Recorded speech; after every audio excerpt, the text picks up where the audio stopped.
Oh, well, sometimes we get one mat and sometimes two. One mat's not comfy. I get up, my back hurts. See, when I get up on my old bed, my back doesn't hurt. But when I get off the floor, it hurts. A vehicle, food, clothing, and a home.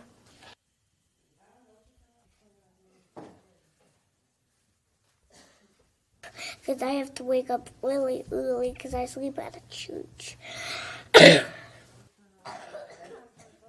don't really want to wake up, but after that, I get my clothes on, get my boots on, then we go outside, and then we go to the center, get our book bag stuff ready, and then we eat a quick breakfast, and then we start walking to school.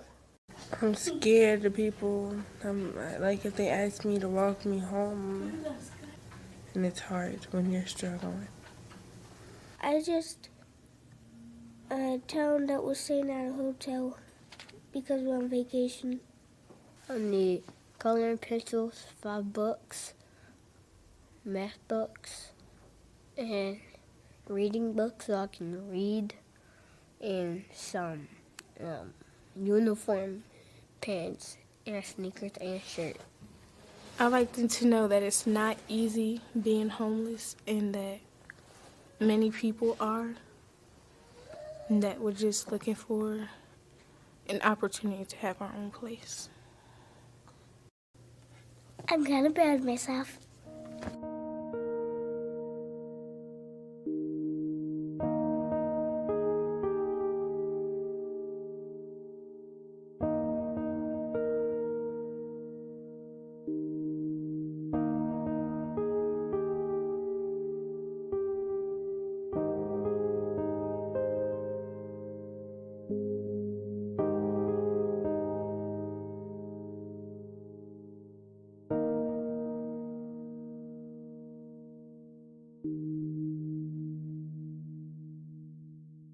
I mean, I love blue skies, but folks, that's hotter than hell.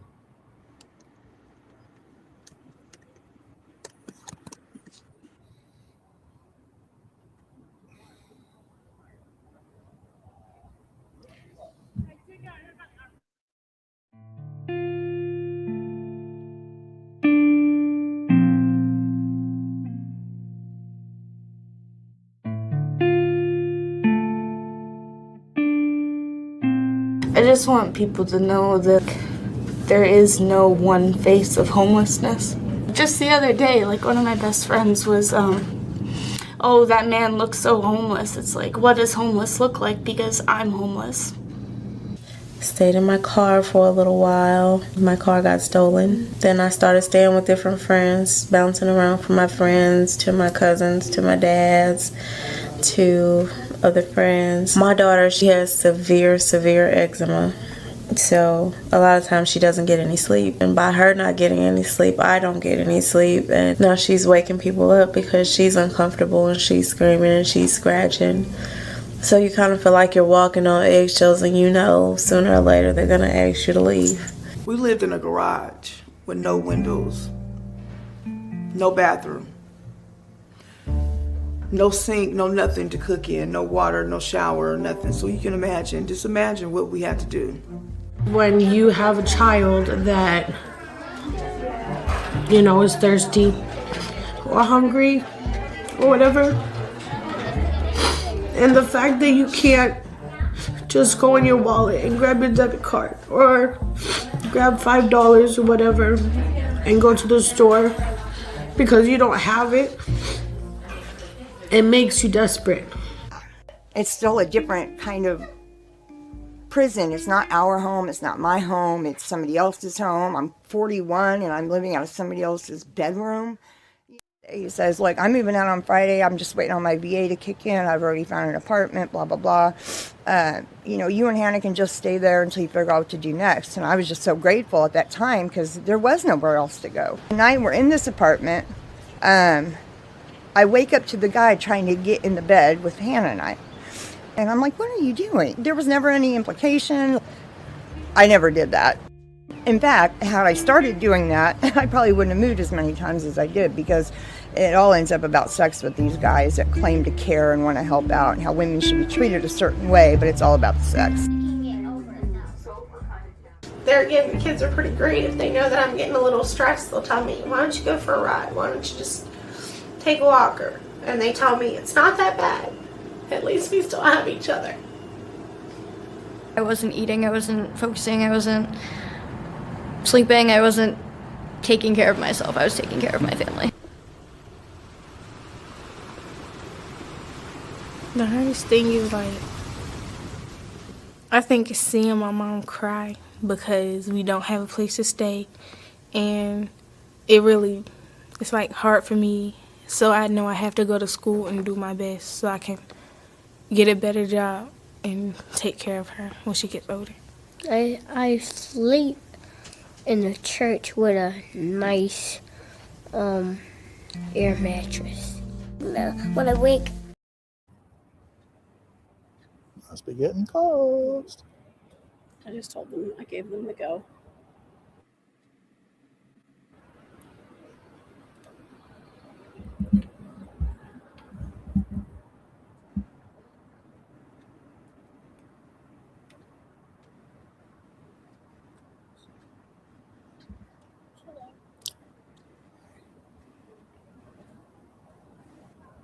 Sorry, we're on the air. There's an information table down there.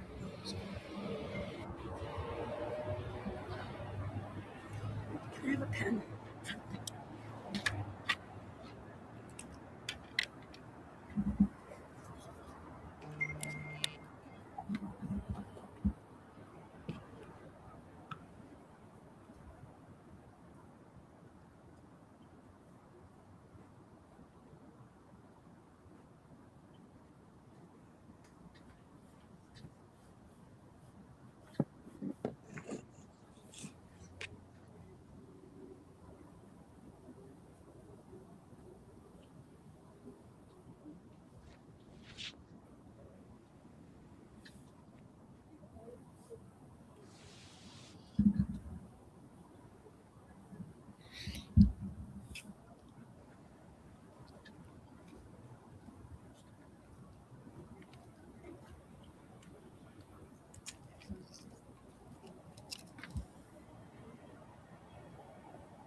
Marsha Roscoe, right?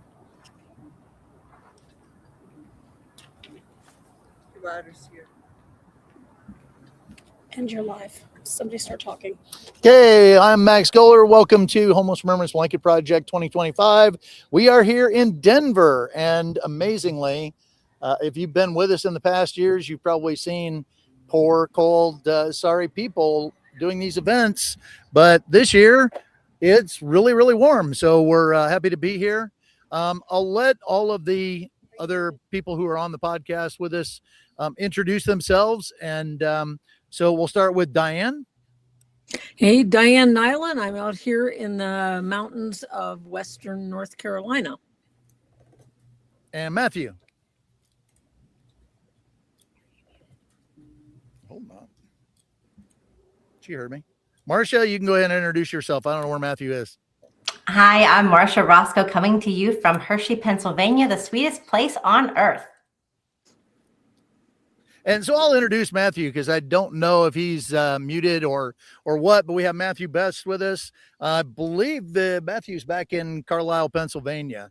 So, and just to, first of all, start off with a whole bunch of thank yous. I cannot thank the people involved in the blanket making this year. We have beautiful blankets. I'm going to do something here with my computer and try to angle it out. If you can see, this is the area that we have the blankets in there. It's just a gorgeous display. It went down very, very well. Probably one of the easiest assemblies of the blanket project we've ever had. So that was fantastic. So all the blanket makers, first, I want to thank you. Love that went into these blankets is very, very evident, and It is just an absolute gorgeous display. Those of you who happen to be in the Denver area, we would encourage you to come out for the event. We are here until 5:30 this evening. Is that correct? And there is a vigil. We are doing this in association with the Colorado Coalition for the Homeless, and they're doing a vigil that they do every year here in Denver. And what they do is they collect the names of all of the unhoused in Denver who passed away that year, and they will be reading that list off. And we decided to come out to Denver. We had the opportunity to meet a few folks from Denver during the Supreme Court case of Johnson versus Grants Pass, which was unfortunately a horrendous outcome for that Supreme Court case. But we did a small display at the Supreme Court in April 22nd when the Supreme Court was doing that. We met the people from Denver at that time, and they said, we do this vigil every year, and we would love to see that blanket come out and do that in association with our vigil to help bring more attention to the unhoused in Denver. And so it took us a year and a half to get here, but it is absolutely a joy to be here. I want to also thank everyone that made donations for this project. It is never cheap to bring everybody out here. We had a drive started in Carlisle, Pennsylvania. Several of the people had a transit van and another van that they drove to Indianapolis. They picked me up in Indianapolis. We then drove across Kansas and Missouri and Indiana and into Denver, facing really nice winds along the way. And we've been staying here in Denver and stayed at places along the way. There is no way in the world that we could have afforded to do this without all of the kind donations that we've received for this. And I cannot tell you what it means to us to be able to have this event here in Denver and bring this recognition to the unhoused here. I also want to invite everybody out. If you are in the Denver area, again, we're here. Come see the blankets. We'll be here till 5:30. The vigil itself from the Colorado Coalition for the Homeless will be taking place until starting at 4 o'clock, and they will start reading the names off, I believe, around 4:30. So of all my other people, I'm sorry, I seem to be hogging the mic here, but does anybody else have anything that they would like to contribute to the podcast?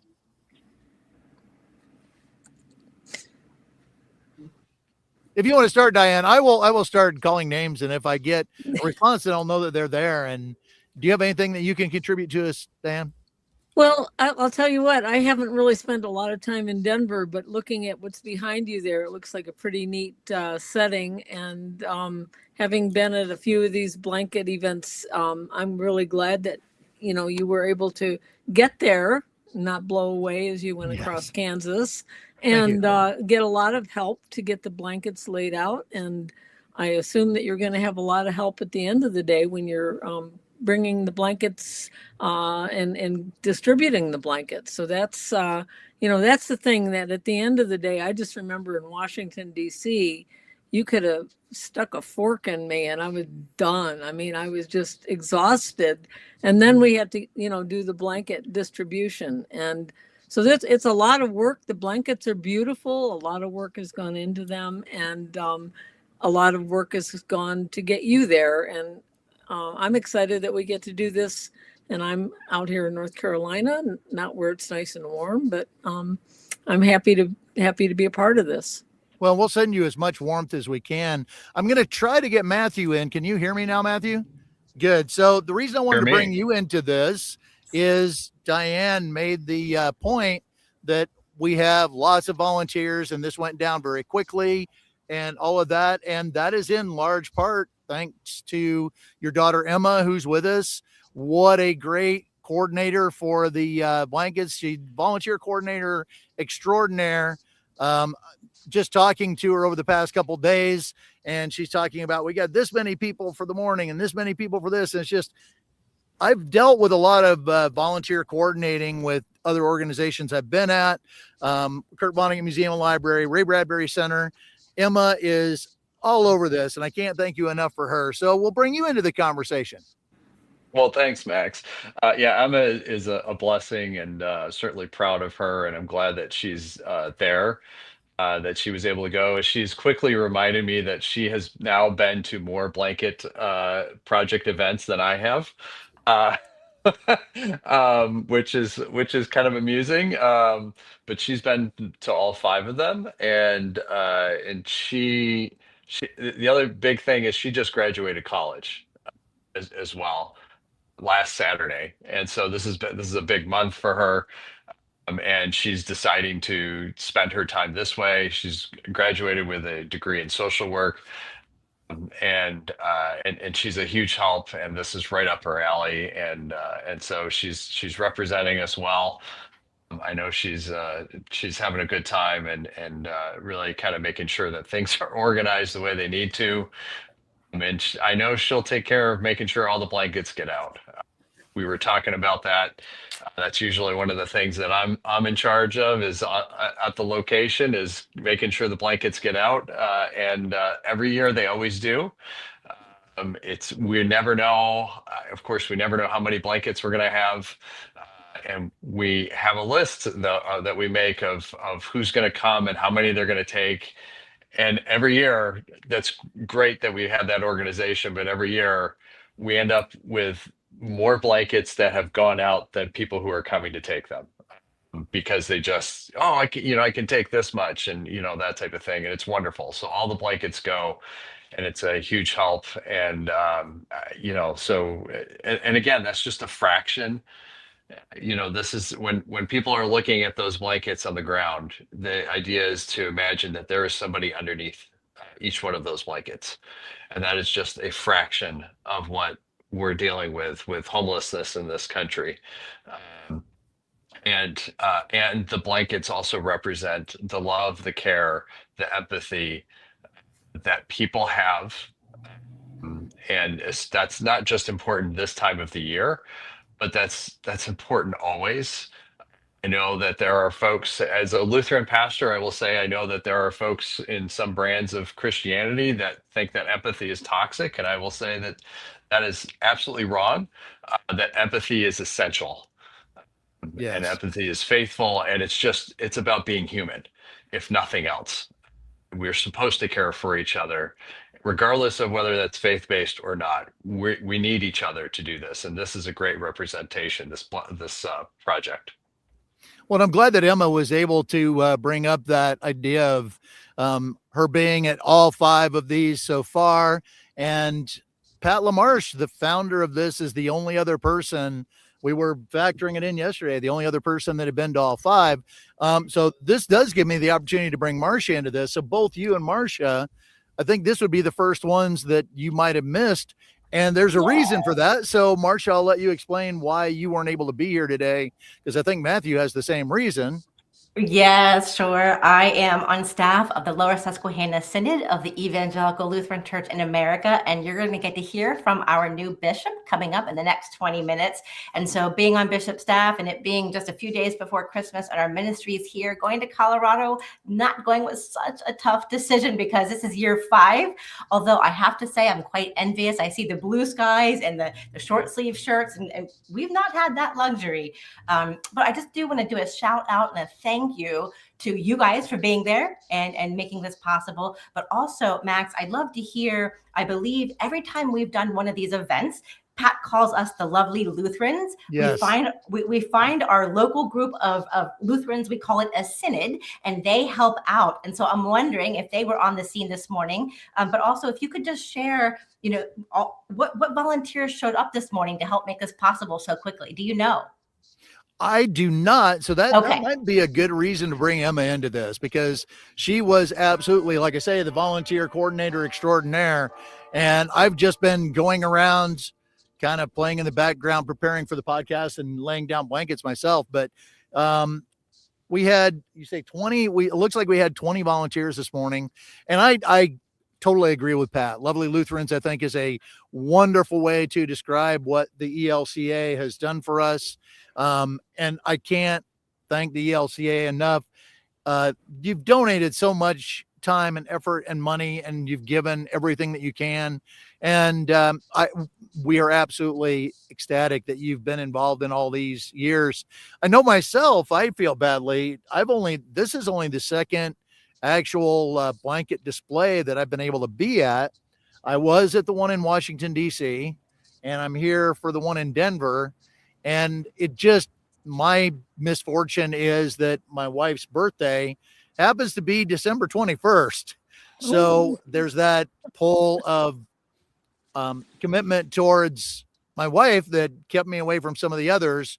And so this year I did beg off a little bit, and I want to thank my lovely wife for giving me the opportunity to do this year. I love the city of Denver, and it's just been wonderful to be involved here this year for this.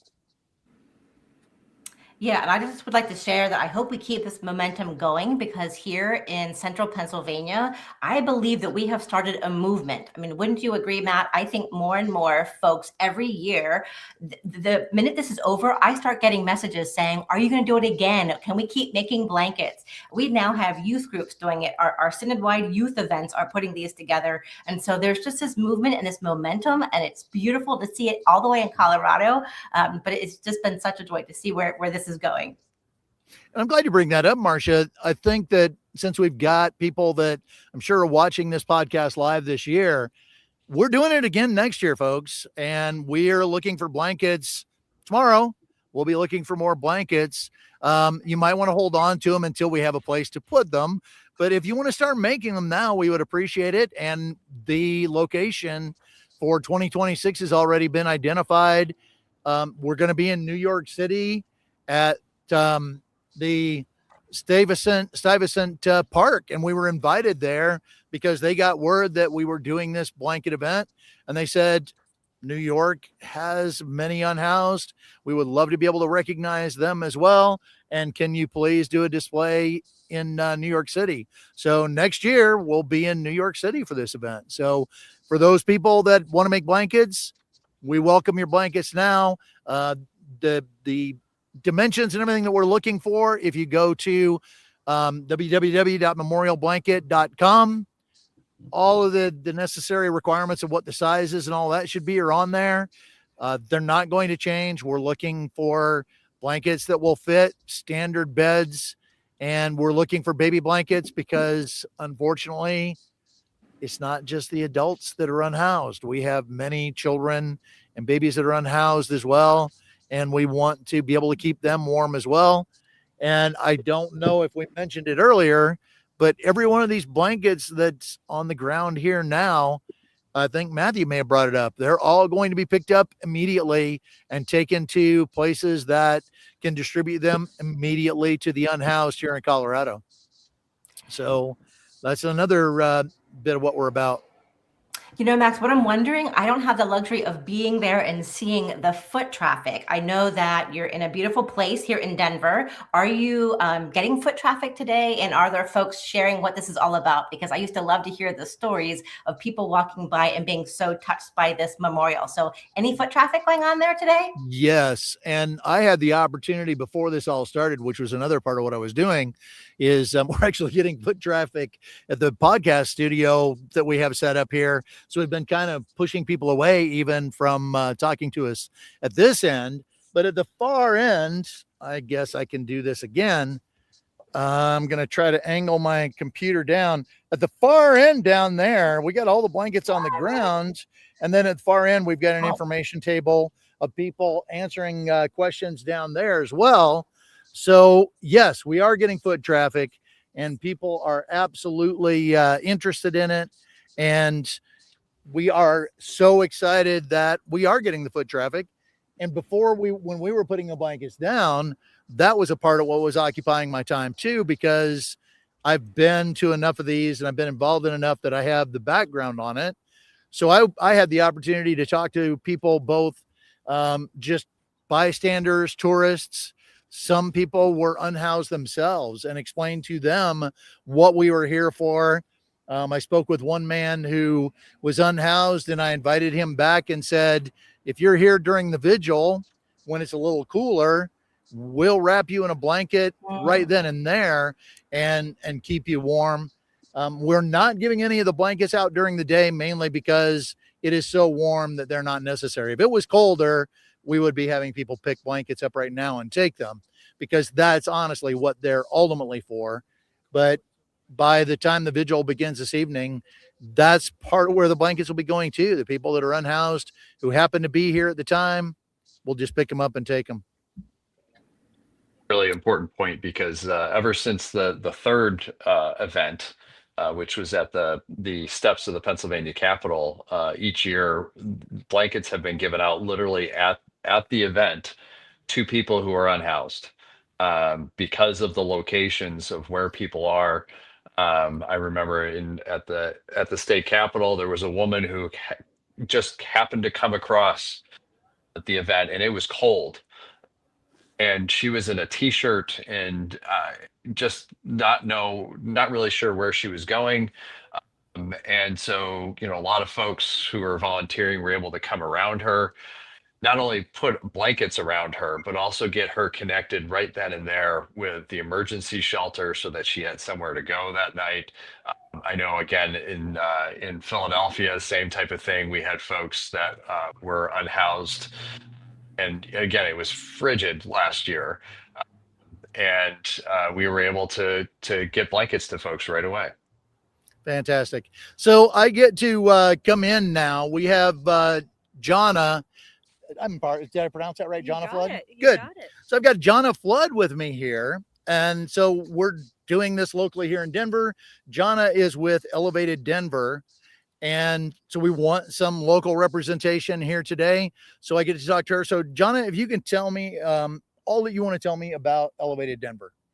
All right. Well, thank you so much for having me. Can we hear? Yeah. All You're right. good. We can see you. It's all good. I'm recovering from the flu, so excuse me. Well, Elevated Denver, we actually started our work in 2021 with a podcast as well. So we started by illuminating what was really happening in our community around homelessness, because we had that question. We were reading things in the news. We didn't know what the real story was, and we certainly didn't understand from the perspective of people who were living on the street or who had experienced homelessness themselves. So we went out and talked to dozens of folks who were unhoused, formerly unhoused, supporting folks who are homeless, doing legislature, everything. And we really got a comprehensive picture of what was going on in our community and understood that it was really more dynamic than what we were seeing in the news. And we really wanted to do something to help design new solutions to homelessness that brought people together in a really collaborative way, looked at the system and how we might actually fix the system so it works for people, and do that alongside the people with lived experience. And so that's the core of our work. But we always carry an element of storytelling and integrating the public into everything we do, because we want people to really understand that we're all humans in this, and we're all neighbors, and we need to hold space and compassion for one another. And that's actually how we're going to solve homelessness.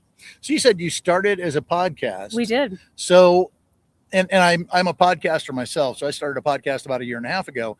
And you're right. Those stories are one of the most important elements. If you can let people know the realities of being unhoused and get over all of the stigma that unfortunately political people use as for bad purposes, it is important to get those stories of people out there, because there's so many people that, how many climate events do we have now that cause people to be unhoused and all that? So you started as a podcast.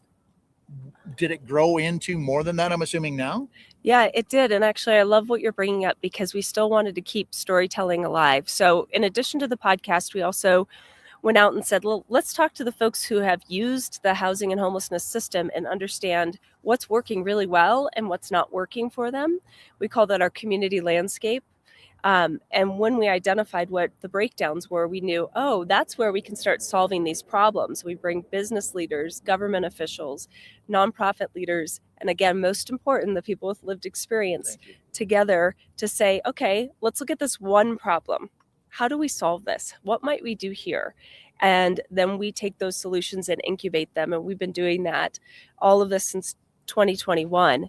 But one thing you brought up, I really like to point out, which is when we did our community landscape, and we heard this in the interviews of the podcast as well, you know, what we see in terms of homelessness is the most visible is often people who are struggling the hardest with some of the most severe challenges.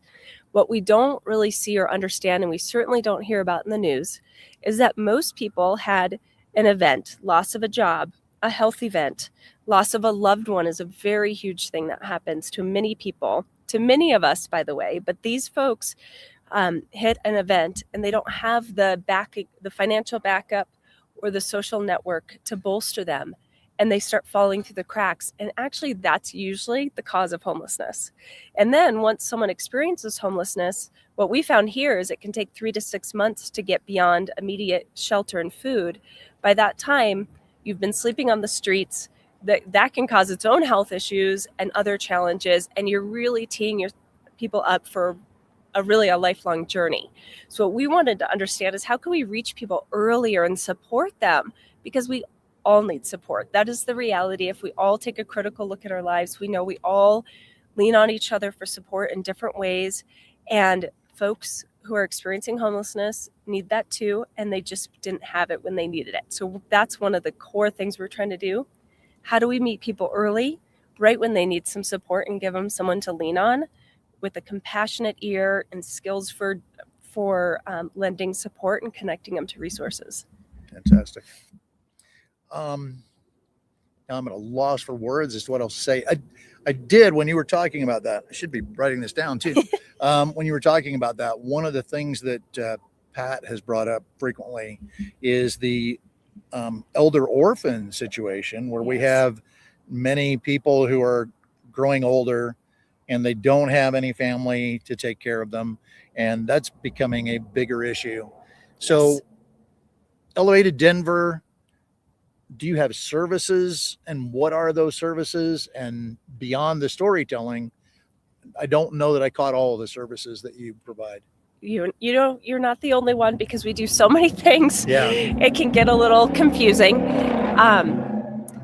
Although we're not a service organization, actually, we're really here to do the storytelling and to bring people together to create new solutions, and then give those to community agencies who are service providers. But right now we're piloting one of those solutions. It's called the Community Resource Connection Hub. And that is what we were talking about. It's 2 folks who are amazing, talented, compassionate individuals who know firsthand what it's like to navigate our system, are situated within the Westwood community here. And they have built relationships with schools, religious organizations, the library, many entities, the clinic. And they say, hey, if anyone's struggling, point them our way. And people come in at various stages, and they're able to sit with them and say, hey, talk to me about what's going on. What do you need? How might I support you? And sometimes they need new eyeglasses. Sometimes their car broke down and it's really preventing them from getting to work, and they're worried about that, losing their job and then losing their housing, and they can help connect them to car repair. Sometimes it's much more serious. So it just depends, but our team is there to support. We're really testing this and wanting to bring it to more places here and around the country. So that's one main thing that we're doing in terms of service provision. But you did bring up the older adults. And just this year, we interviewed quite a number of older adults experiencing homelessness, most for the first time. And you can find all of this research. Everything is open source on our website, elevateddenver.co. And what we found is, people living on a fixed income in this economy, it doesn't equate to the lack of fixed expenses. They're so extreme. And here in Denver in particular, and every major city, the expenses get higher and higher practically every month, if not every 6 months to a year, but the income doesn't shift for folks, and they're struggling. And they've never experienced homelessness, many of them, before. So we need to address that crisis. We have to. Yeah. It's interesting. The podcast that I run, I run a podcast called Sacred Legions, and I had the opportunity to interview people from the Colorado Coalition for Homelessness last month. Actually, I think it's the current one. And one of the things that they mentioned was the fixed income situation. And we talked about just inflation in general. America's system of measuring inflation is based on food costs, which is actually one of the smallest costs that people face. The much bigger costs are housing, health insurance, absolutely much higher than sorry, we had to move somebody along with their stereo. Much higher costs that are absolutely eating away at that fixed income. And so I think you're right that fixed income thing is a challenge. Now, Elevated Denver, what is it like? All of Denver, where would you be most involved in the Denver area? We are truly across Denver. And in fact, our aim is actually well beyond Denver. What we're doing here is building a framework for how we come together to solve big challenges in each of our communities, making sure that the folks with lived experience are the true experts, the leaders at the tables. And once we're testing that framework here on how we identify where the breakdowns are, come together to design a new solution, and put that solution out into the community, test it, make sure it works, revise it, and launch it. That framework we're building can be anywhere. And in fact, that's the intention. Everything we create is to be shared and replicated anywhere. We've had folks across the country use our research. We have folks across the globe tapping us to understand what we call our collaboratory model for how we design solutions. And that's the real aim, is that we continue to understand that if we come together and we really look at the problems from the lens of the experts who have lived it, then we can really understand what's working, what's not, and how to fix it. And if we build the framework for that, we can create boundless change. So you're collecting the stories, and you mentioned that you are able to react to instances where someone needs glasses, they need shoes. And I think back to Pat used to be a broadcaster, and a part of her appeal as a broadcaster was she would go out on the air and she would say, we need this now here. And it just generated this wealth of resources. Does your organization have that kind of quick reach, or is it just, it takes a little while, but it happens? Listen, we are a tiny little scrappy organization. Yeah. We there's 2 of us that work full-time and then 2 part-time staff at this hub that I was telling you about. And really what it comes down to is, no, we don't have that quick access everyone jumps to. But what we do have is a very strong community. We have a great community of champions. We've built really great relationships. At the hub, it is not about them providing the services right there. It's about them connecting to the amazing services in our community. So it's really about them taking the time to get to know and figure out what's happening around, what's available, and be that conduit for folks. Because when people are struggling, as you know, it's traumatic. They don't have the energy or the bandwidth to do all that research themselves and figure out what's available. So that's what our team does. So they're not the providers, so to speak. They're the conduits for the service. So they just know all the great things happening in our community and connect people right away. So the stories are able to feed information to the groups that are on the ground doing things. Yes. So do you want to share some of the organizations that you've kind of led with stories and the partners that you've been able to form that have given you assistance based on your stories? Well, I think, you brought up the Colorado Coalition for the Homeless. They're a great example of partners from the beginning of this work. They were really eager for us to do our research and learn from that. They've shared our podcast with their volunteer network as part of their volunteer education program. St. Francis Center has been wonderful. The Colorado Village Collaborative. There's countless organizations. I could go on and on and on. we have so many amazing folks in this town doing such great work that we really do. We're so lucky. I think everybody has a lot of work to do, so it can be hard to create the time and space to collaborate, but everybody's heart is really in it here. And we're lucky. So I shouldn't have even named any, because I'm not going to be able to give you the whole laundry list. People are truly unbelievable. The Gathering Place, I could go on and on. The Denver Voice, Denver Basic Income Project. We have phenomenal partners. We have folks who are really committed to solving homelessness in this town, and we're grateful to be just a part of the effort. That brings up a really good point. So we've offered thanks to a lot of people who've helped with this Homeless Remembrance Blanket Project this year. And there's no way that any of us are going to be able to remember everybody that should be recognized. It is just a wealth of people who have been involved. All of the organizations in Denver that are helping with the unhoused, all of you that provided funding and blankets, and the ELCA, all of you have just been wonderful. And we couldn't thank you enough. And I do want to find out where your podcast is, because being a podcaster, I'm constantly looking for new podcasts. The one about the unhoused that I really love is We the Unhoused, which is someone with lived experience who does that. Where can people get to your podcast? We got your website. What about your podcast? Podcast is simple. It's Elevated Denver, and you can find it anywhere you find podcasts. We have 2+ seasons out. So season 1 is really a docu-series about homelessness in Denver, how we got here and where we were headed. That was done in 2021, but it is still very relevant. In fact, we have a lot of people use that still as an educational tool. So then we have season 2, which really allowed space for people to dive into their stories and for us to go deeper into some of the things that maybe we hear about and we don't understand. And we brought in a lot of firsthand human experience. And then we have bonus episodes throughout on just things that were coming up that felt really important and relevant. So yeah, tune in and let me know what you think. I definitely will. I'll get back to you. Well, thank you. Thank you very much, Jonna. And we're going to move on to thank you for having the next segment. What's that?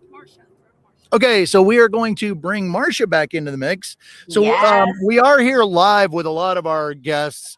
And so we're going to be going both live and then to some of our remote partners who have been in these events in the past. So Marcia, I'm going to let you take over for your segment, and I'll step away and get ready for the next live that we have here in Denver. Sounds great. Good afternoon. I would like to introduce you to Bishop Stephen R. of the Lower Susquehanna Synod in the Evangelical Lutheran Church in America. So thank you, Bishop, for taking time to be with us this afternoon. It's wonderful to be with you, Marcia, on such an important day and with such significant partners, and this effort to really address needs in the Denver community, but also really, I think, just reflects the need to address this issue of helping people who are experiencing homelessness throughout our country and the world. So absolutely. Great to be with you today. You bet. So by my rough count, you're about 112 days into your office of your first 6-year term here as bishop. And so I want to thank you that you immediately agreed to continue supporting this initiative. When I brought it to your attention and asked you, hey, are we going to be a part of it this year? You did not hesitate. Why? Why were you so willing to continue to be a part of this mission? Well, I think first, for me, having served as a parish pastor for 31 years, worked very closely with agencies and institutions and groups that were trying to address this particular issue in our communities, both in the small town of Blairsville in Western Pennsylvania, but also in Gettysburg, where I served at Christ Lutheran in Gettysburg, and finding ways to reach out and to assist those who are experiencing homelessness. We were certainly seeing that as a real major concern in our community. And it was this was an opportunity just to continue being connected with the kind of work that's so important to address that concern. In Gettysburg, we started a rotating shelter that moved from church to church. Our church at Christ Lutheran and St. James Lutheran in town and other ecumenical partners housed those experiencing homelessness for 2 weeks at a time. And those were powerful weeks as we were able to meet folks and try to learn more about why they were experiencing homelessness. And so I think based on my experiences with those types of efforts and initiatives, this was an opportunity to connect on a more wider scale.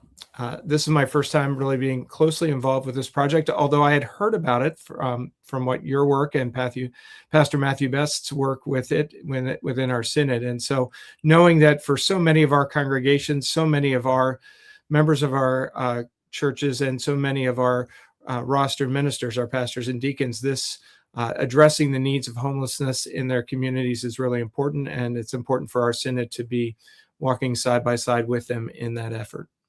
Absolutely.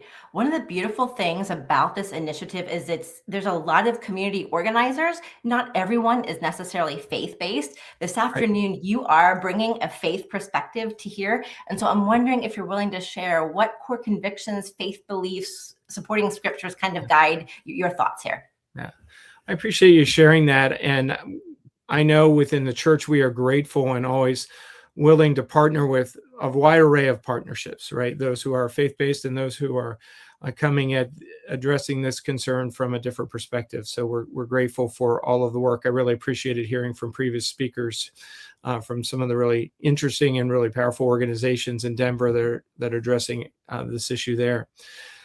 I think from a faith-based perspective, we're in that time of the year where we're approaching Christmas. We're in the Advent season. It's a time when we are reminded in Matthew's gospel that Jesus is Emmanuel, meaning God with us, and that God is with us in all of our components of our lives, whether that's when we're in church, when we're in work, when we're experiencing moments of great joy, but also when we're experiencing moments of great challenge. And certainly those experiencing homelessness are reminded by that scripture that God is with them, even amidst of those struggles.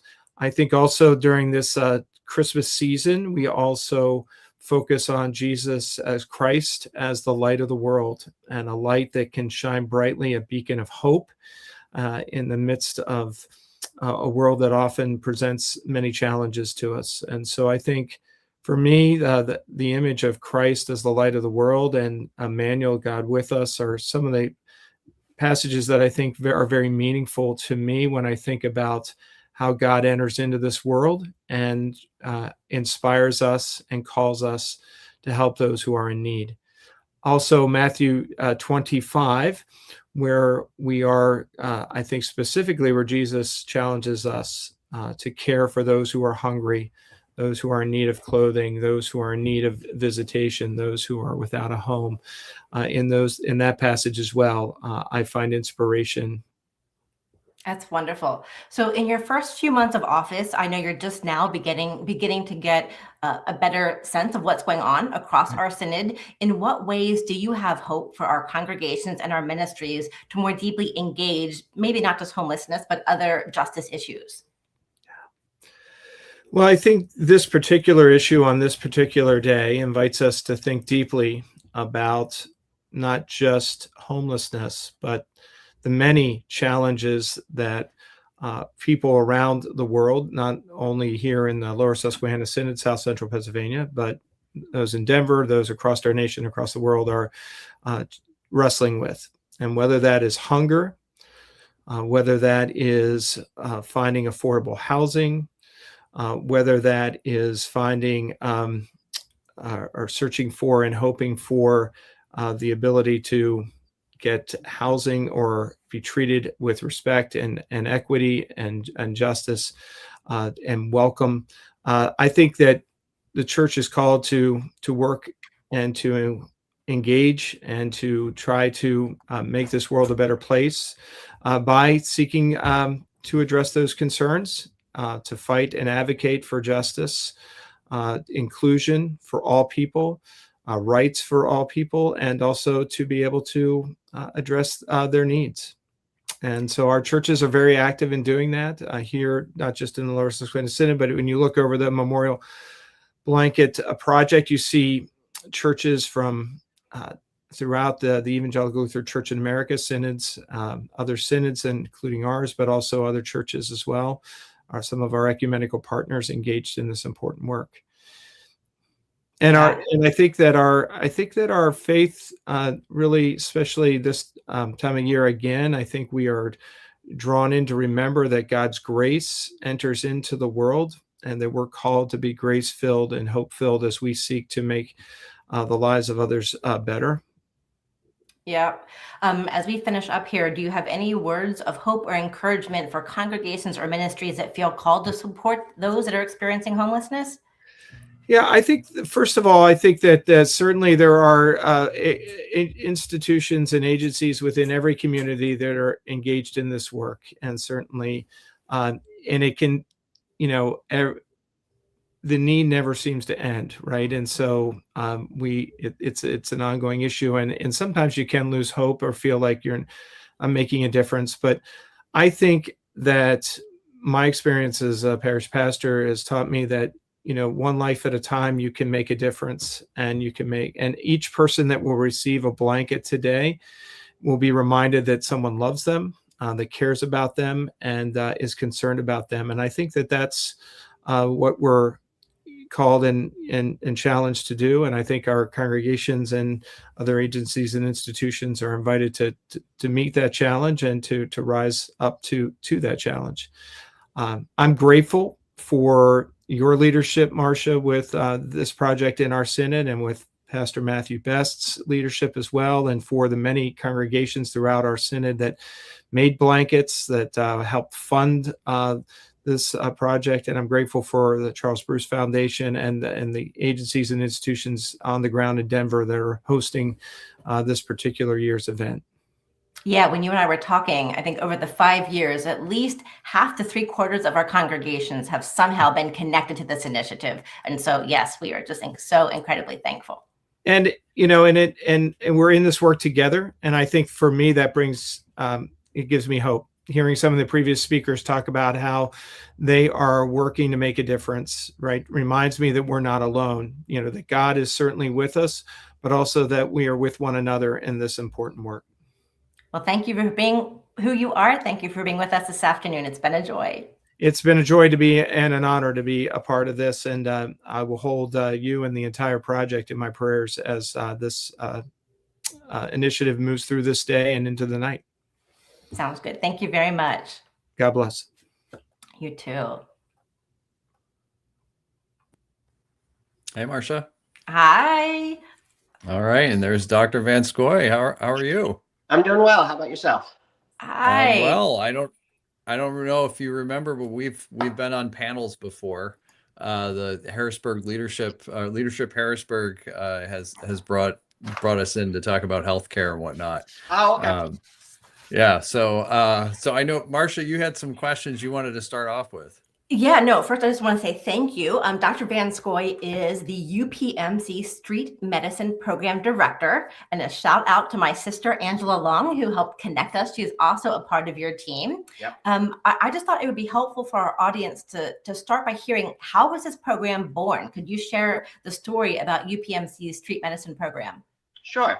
It was originally started when I came into South Central Pennsylvania. I was asked to do home visits. So individuals who were unable to actually get out of the home, and the old fashioned sort of, the doctor comes to the home, checks up on you, does everything there. Well, we also became the point individuals for what they call frequent utilizers or super utilizers of the healthcare system. And we would get referrals from the social workers or the case managers for, can you go check on this person? And usually they were in the homes, but then they were frequently like, oh, they're on the corner of State and 8th Street. I'm like, what? So we would see them, and we'd take care of their health care at that particular area, doing, wound care on the steps of the Capitol building or wherever they needed to actually be. We started to do a lot more research on this particular population, their healthcare needs, and maybe about 4 or 5 years ago, decided to formalize this structure, and I presented to our executives, who said, go for it. So for about the last 4 or 5 years, we've been focusing on individuals who've been unhoused and providing healthcare for them. Wow. From your clinical perspective, can you talk to us about the health realities? Like, what are the most significant health challenges that people who are experiencing homelessness face? they besides everyday sort of stuff, they have a mortality that's significantly greater than ours. Their life expectancy is about 17 and a half years less than the general population. If they have a chronic condition such as diabetes, coronary artery disease, it's going to be worse. Their sugars are going to be much less controlled. They're more likely to have a heart attack at an earlier age. And then you have many of the other communicable diseases. So they're more likely to have hepatitis, more likely to have tuberculosis, skin rashes. They're more likely to have geriatric conditions, even at a younger age. So things such as dementia, incontinence, significant osteoarthritis occur about 20 years earlier than in the general population. Besides all that, one of the biggest problems is their ability to access the healthcare system. So what we have found is, they are able to have insurance. In fact, maybe I'd say 90% of the individuals I take care of have insurance. It just has to be plugged into the right county, or they have to apply for it, but they are eligible for it, which is wonderful. But, they have to decide, do I go to the doctor's office at 9 a.m. for this high blood pressure that I don't feel anything? Or do I go to breakfast and lunch? Or do I go to we have individuals that I say, you got to go to the emergency room. And they're like, I'm not going. All my stuff's going to be stolen. So there are these barriers that you just don't think about for them to actually get the appropriate health care they need. Yeah. Go ahead, Matt. Yeah. I was going to say that I think you're bringing up a really important point that a lot of folks that aren't experiencing these challenges never have to consider, which is which are the choices that people have to make, and that's not just the choices that you're talking about, but that's added stress on top of added stress, which complicates all the other things that you've mentioned in there. I just wanted to emphasize that. Go ahead, Marcia. Yeah, well, I'm just wondering, so both of you actually run clinics. Matt's is more that they come there. Dr. Van Scoy, your team literally goes to the folks. I'm wondering if you can explain to us a little bit more detail, walk us through a typical day of street medicine. Where do you go? What do you hear? How do you identify your clients? Yeah, give us some background. Sure. So our program, we have both. We have clinics in different shelters, but we also do the street rounds and go to where they are. So we'll basically meet you wherever you are. We have the shelter, we have the clinic secondary to the fact that they're getting breakfast and lunch there. So it's a perfect place to, interact with them. They don't have to go anywhere. They're not missing their opportunities to get breakfast or help. But on a typical day, we usually start off, depending, we may have that clinic for us, Harrisburg would be downtown Daily Bread, or in Carlisle, it's Cares, or in York, it's Life Path or Bell. So many of the shelters we have relationships with. We'll see individuals there. How we identify them is, one, we have community health workers who are the feet on the ground and the ears and the eyes for our system. And they're out in the community, 8 hours a day for the Monday through Friday. And they're the ones that are building up the relationships and building up the trust and finding out what people need, and also connecting them to other community-based organizations that they may need. And then they will hook me up, say, oh, be here at 8 o'clock. I'll bring the doctor by. Or they'll call up Stephanie or Simone, who are my community health workers, and they will, get in touch with me. And over the course, it varies every day. It varies where we're going. We may see 5 or 6 people that day. We may end up going somewhere and there's a line waiting for us at the new encampment in Harrisburg. We go there and we get surrounded, which is a good and bad thing. I don't want people needing healthcare like that, but it makes the time utilization of our time very good there. So, yeah. So what I wanted to ask you about, this, what you all do is incredible, of course, right? I mean, this is having a direct impact on people's lives. But I really want to also have you talk a little bit about the impact on the larger healthcare system and Sure. how this impacts, like, how does this impact Joe Schmo, who's got a job, who has health insurance, who is housed and all this, why should they care about this? Sure. Well, I mean, for one, why does our health system actually buy into this?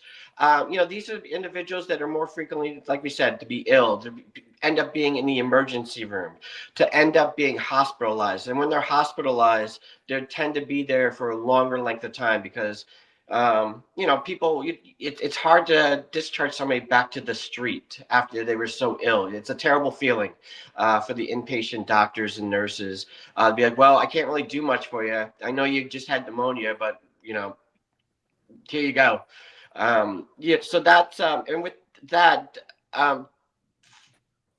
the healthcare system in the emergency room, they're more crowded. They're less likely to be able to focus on individuals that show up there. If you have the same individual there being treated for knee pain or something that I can treat, where they are. So it helps out particularly with that.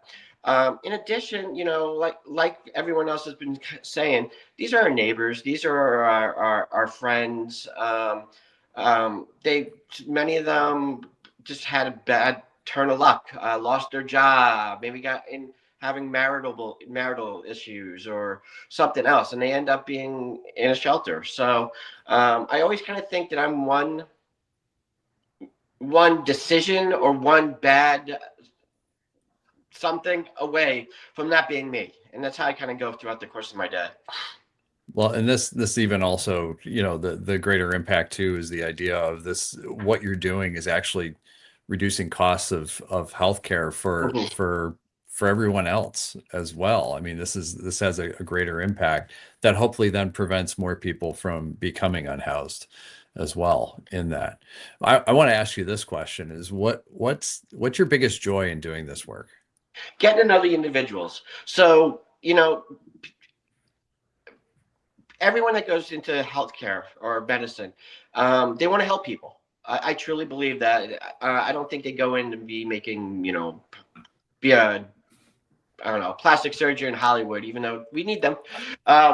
They truly have their heart in. They feel like they can help out individuals. And I'm blessed in that I have the opportunity to really get to know my patients. I don't have your typical schedule where I have a patient every 15 minutes.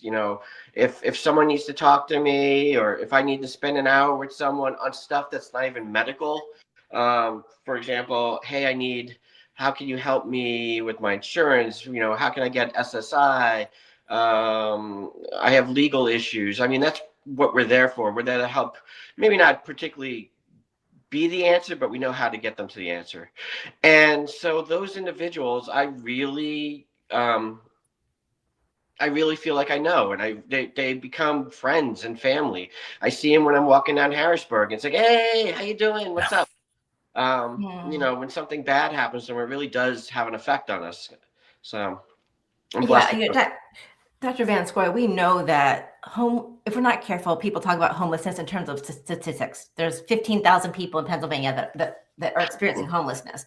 I'm really hearing you put the personal side on that these are relationships that you are building without giving away any confidentiality or vulnerability. Are there any stories of impact that you can share that you've experienced on the streets? Yes. I still think of one particular person. These individuals, we always hear that they've been traumatized within the healthcare system, that they're not treated as they should be. And I will admit, I'm like, okay, well, but I truly have seen it with my own eyes. People will come back with stories of how they actually were treated in the emergency room or when they were inpatient, not truly understanding things such as, hate to say it, they're going through a withdrawal and they're not being treated appropriately. Or I really have to get out there I have this bill I have to pay. There's no one else to, handle it. I have to show up for this court date. And they sign out against medical advice. So there's a lot of, like we said, competing I guess, competing things besides healthcare that individuals have to deal with. I had one particular individual. Oh, she was such a sweetheart. And she was in the emergency room, and she wouldn't let them do anything unless they called me. Um, and it really, really touched me. She's like, call Dr. Mike. I need you to talk to Dr. Mike. And it really, really touched me that she felt that she trusted me that much, given she had such bad interactions with the healthcare system before. So clearly calling you by name is just, that shows that intimate relationship. Yeah. Yeah, that's really incredible, and that's really talking about the importance of trust, and really kind of humanizing all the things. So I want to ask you a broader question. Like I've said this about Christ Lutheran Church and the health ministries, the outreach clinic and the dental clinic and all that, and I'm gonna guess probably same as for you, that if things work the way they should have, or the way they should, what we're doing wouldn't exist. Correct. And but unfortunately that's not the case, and so grateful that there are what you're doing, what Christ Lutheran is doing, and we don't ever see anybody as competition or anything like that. There's enough. There's more than enough to go around. That's unfortunate. And so I'm wondering your thoughts as far as, I know people feel helpless oftentimes when it comes to homelessness because it feels so huge. And, this is part of the reason why we do the Blanket Project, is this is something tangible. It's something that people can do, and it goes to a person. And so I'm wondering if you have any advice for folks as far as what is something that they may be able to do, whether it's a way to support, the work that you're doing, or something else. What do you recommend people can do? I mean, there are, like you said, there are so many wonderful community-based organizations and church-based organizations out there that are providing, meals for individuals, providing blankets and clothing. There's just so many ways that they can actually volunteer. As far as with our program, we don't necessarily, we really, really, really value that relationship with our clients. And like you said, trust is a huge thing. We try to, if we say we're going to do something, we better provide what we said we're going to do, because many of these individuals have been burned before. And so we usually don't take volunteers with us per se. We do have something called Street Feet, where we have a podiatrist that comes out, and we have volunteers for that are providing with the breakfasts, or giving out boots, or other things along that line. Yeah, I think the best way is just, one, get to really kind of do some research on on homelessness and healthcare, and two, I think they need to get involved somehow and see these individuals as people. I think they're not statistics. They're humans. They're our brothers. They have many of the same problems that we have, and so I think that's a huge part. Yeah, that just reminds me of what oftentimes I'll tell people is, if you can do nothing else, is make eye contact. Yes. And tell your name and ask for the person's name. Yep. Right. Dehumanizing people, because that may be the only time that they're actually seen and recognized. It's funny all day long, because we go out of our way to say, instead of, hi, Mr. John, hi, calling them by their names. Yep. Right. Huge thing. Yeah. How big is your team that works with you? Sure. So I have a nurse practitioner, Krista Long, that works with me. And then we have community health workers within each of the counties that we go into. So we have one in York County, we have one in Cumberland County, one in Dauphin. And then we have a nurse who kind of is my boss that runs the show. She's kind of the brains and the organization behind it all. Okay, great. Wonderful. Marcia, did you have other questions? I know we're getting close on time. Yeah, we are. I'm just kind of wondering. I mean, I am just so impressed and in awe at the way that UPMC really is caring for the unhoused. Is there a vision? We know that homelessness is growing. Is there a vision for what happens next? As far as with our program, they are very supportive. Very, very supportive of everything we've done. I couldn't ask for anything more. The fact that I'm one of the few individuals in like the country who this is my full-time job. Many people do it as volunteer here. I'll do it on a weekend or I'll do it at night, but I do it full-time, which is wonderful. The next step with our program is actually involves, I think, your next speaker, believe it or not. I was looking. Actually, it's 2 speakers. There's one in between us. Yes. So we are opening up a 2-bed respite program come February for individuals who, like we were talking about, that maybe had pneumonia and needed a few more days, maybe had a surgery and you really don't want them to go out in the street with an open wound in their abdomen. So we're there. It's a place where we can provide shelter. They'll get involved with the programs that are at that transitional housing. We are looking really, really forward to it. That's really Well, I am awesome. super And that's impressed. so very needed, which I'm so very happy to hear about. Yeah. I'm expecting 2 beds isn't going to be enough, but we're starting small. No, of course not. But Well, I have to tell you, Dr. gotta Vansor, I start got to with see something. them. I got to see the rooms. They were empty. I'll talk more about that when I get to do the next interview coming up. But yes, it's quite impressive. Any last words before we head off? We got about a minute before we move off. Not necessarily. I mean, like I was saying, it's an unfortunate need what we're doing. It's important that people understand we have to go out to them because of all the barriers that they have to actually get into the office. And one of the nice things about it, it changes a little bit of the dynamics. It changes a little bit of the power situation where we're going into their houses, and you learn just so much more about them, what they're dealing with, all the struggles that they have with food, the social determinants of health, which I can't emphasize enough, play such a significant role in our health. So. Well, thank you for taking the time to be here this afternoon. Thank your staff on behalf of us for their work in the community. Thank you. Thank you. You're welcome. Thank you very much. Right. Yep. Bye-bye. All right. Thanks. All right. Well, yeah, and this is great timing. We got Pat there's coming Pat. on now. Good afternoon. Oh, No, my mic is muted. Can you hear there me you now? go. Now you can hear you. Yeah. I don't control that stuff. I'm just here because they sat me in this chair. But thank you so much for doing all this as always, and we miss you. I miss being so hard not there. to be there. We've been in the lobby having some food fights and stuff at the hotel, and acting Well, up.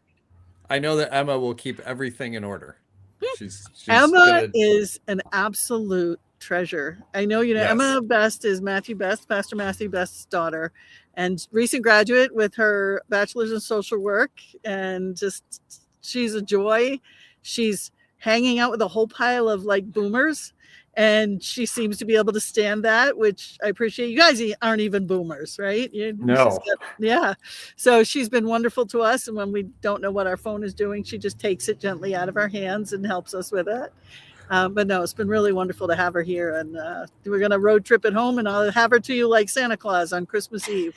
I'm looking forward to that. And I don't know if Emma had ever told you how she really got engaged with this or not. And really quick is that in my previous call at St. Stephen, we would do a truck stop ministry. So we would go to the truck stop, and here she was, 16 years old. She would come with me, and she'd be in charge of the laundry because truck stops have laundry.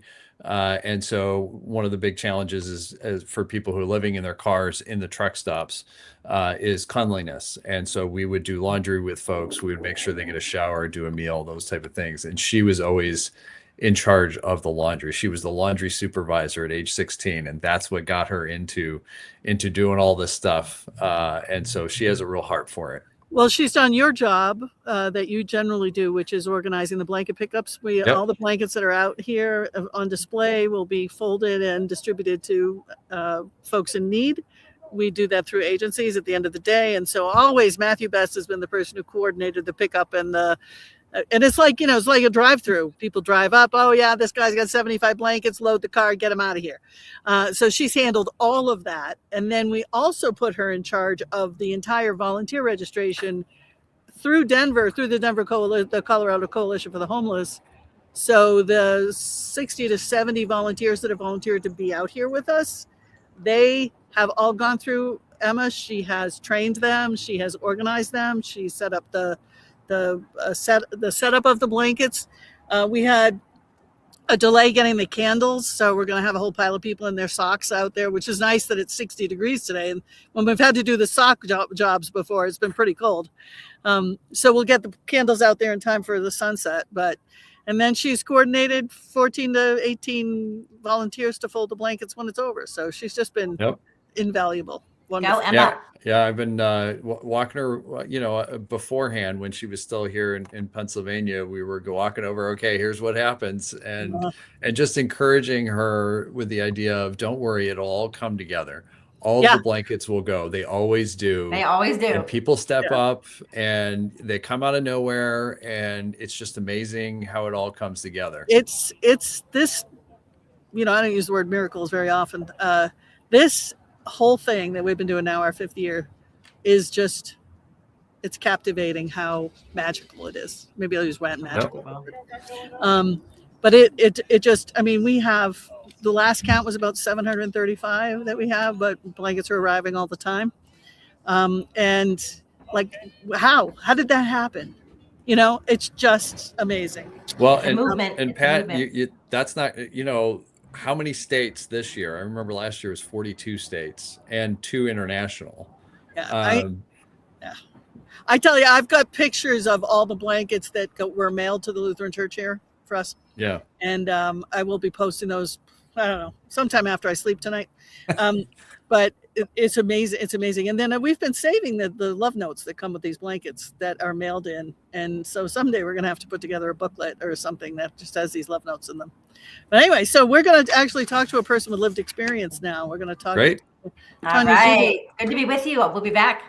Yep. Love you guys. Thank you for everything. All right. Thanks. Yeah. All right. And Matthew and Marsha will join the show again later. Whoop. Where'd Tanya go? We lost her. There you are. Hey, beautiful lady. Hey, how are you? Wonderful woman. I'm here. Yeah, I appreciate you being here. Full disclosure, I'm just crazy about Tanya. I've known Tanya for, I don't know, 7 years, maybe, a long time now. Yeah. She's one of the best moms I've ever met in my life. She's kind and loving and good to people. And then she's just, they'll walk over your hot coals for your kids. Great mom who takes really good care and has brought them up to be such kind and loving young people. Your son turned 18 this year. He is one of the most wonderful young men I've ever met. And he's so good to his mother. And you did it experiencing homelessness. You taught these kids to be respectful and not angry. Yes. I don't think anyone can even understand how tough that is, to teach your kids not to be angry when the world has given you every right to be angry. True. Yeah. So, Tanya, you're a poet. Yes. You were a good poet. I met you because someone said, hey, you got to meet this Tanya Zuber. She's a poet, right? Because Charles Bruce Foundation, who, of course, is the parent organization of the Memorial Blanket Project, is an arts organization. And so I learned about your talent for poetry. And all that's done is just grow and grow and grow and grow. And if my book, Humble Pie, if you've got a copy of Humble Pie, some of Tanya's poetry is in that. But Tanya, you have 2 poems we're going to hear today. I don't even know the order. I've been not paying attention because I have to answer 700 texts a minute. Tell us what the first one is and why you wrote it. The first one is called My New Set of Eyes, and it's my experience being homeless. So should I share it? Yeah. So you started experiencing homelessness, and then this poem came to you. Yes. Okay. Yes. Okay. My new set of eyes. Being homeless now may be my new reality, but it's just an experience and this doesn't define me. Before this journey, I was forced to embark. I thought like you about the bum at the park. That he's disgusting and lazy and he probably robs and apparently he refuses to get a real job. He's probably an addict out there looking for a high and with oh my gosh, I'm so sorry. You just I'm take so your time. nervous. Yeah, no, you're doing beautiful. He's probably an addict out there looking for a high and that he chose to be out there with talents he never applies. A possible alcoholic who just wants his drink and by his rough, ragged looks, he most definitely has to stink. Because I don't do either drugs nor do I drink, I really feel bad for the way I used to think. By being homeless myself, I've come to realize the stigma of all this comes from ignorant eyes. Some of the homeless people you see out there on the street are there because of situations that knock them off their feet. Veterans who make sacrifices come back home to no work, who got lost in the piles of the system's paperwork. Mental health patients who should be in someone's care instead have to fend for themselves with no one to be there. People with disabilities with no fault of their own, kicked out on the street with a future unknown. Single parents struggling to make ends meet with no family support now living on the street. Young adults aging out of foster care systems left to navigate the world with no sense of direction. Some are victims of abuse or have faced hard times, left with no resources, not even a dime. There are those who have lost every single thing they had from natural disasters or a job that's gone bad. It's easy to sit back, to judge from a place of privilege, but until you walk in their shoes, you can't truly see the image. There are so many reasons why some may be out there living on the streets facing this adversity. The struggles they face each and every day just to survive in the world that's so gray. So please don't judge those you see out living on the street. You never know their story, their struggles, or their defeat. Just show them compassion, some understanding instead. Offer a helping hand, an encouraging word can be said. But don't ever think it can't happen to you, because in the blink of an eye, you can be in my shoes. I just wanted to take time to shine some light on the homeless people who are fighting this fight, because my homeless journey has been a blessing in disguise. I had to share what I've learned through my new set of eyes. I'm so sorry. I'm so nervous. Oh, you're doing such a beautiful job. You have a TikTok channel, right? I mean, you have a lot of your poetry is out there. You make videos and you even sing. You have such a beautiful voice. So how can people find you on TikTok? Tarazu82 on TikTok. You'll see. Spell that. TORAZU 82. Tarazu 82. Okay, so folks should follow you. They should check out your poetry. So your daughter is an amazing artist. She's just got a remarkable set of skills. How old is she now? She is 10. She turned 10 this year. Wow, 10. I actually have an email I have to send you about Christmas time. I will send it to you later. The holidays are tough, right? When you're a mom experiencing homelessness. Yes. Do you feel comfortable saying, what, if you could speak for other moms and other parents and other families who are trying to struggle through the holidays? It seems that the holidays are when people want to talk homelessness, right? That's actually when I became homeless. We became homeless 2 days before Christmas in 2019. We were forced to leave our home. And might I add, because I was sick and in the hospital, the electric had gotten shut off and we had to leave everything behind and go into a shelter. It was very hard. And you faced a lot of illness through this whole struggle.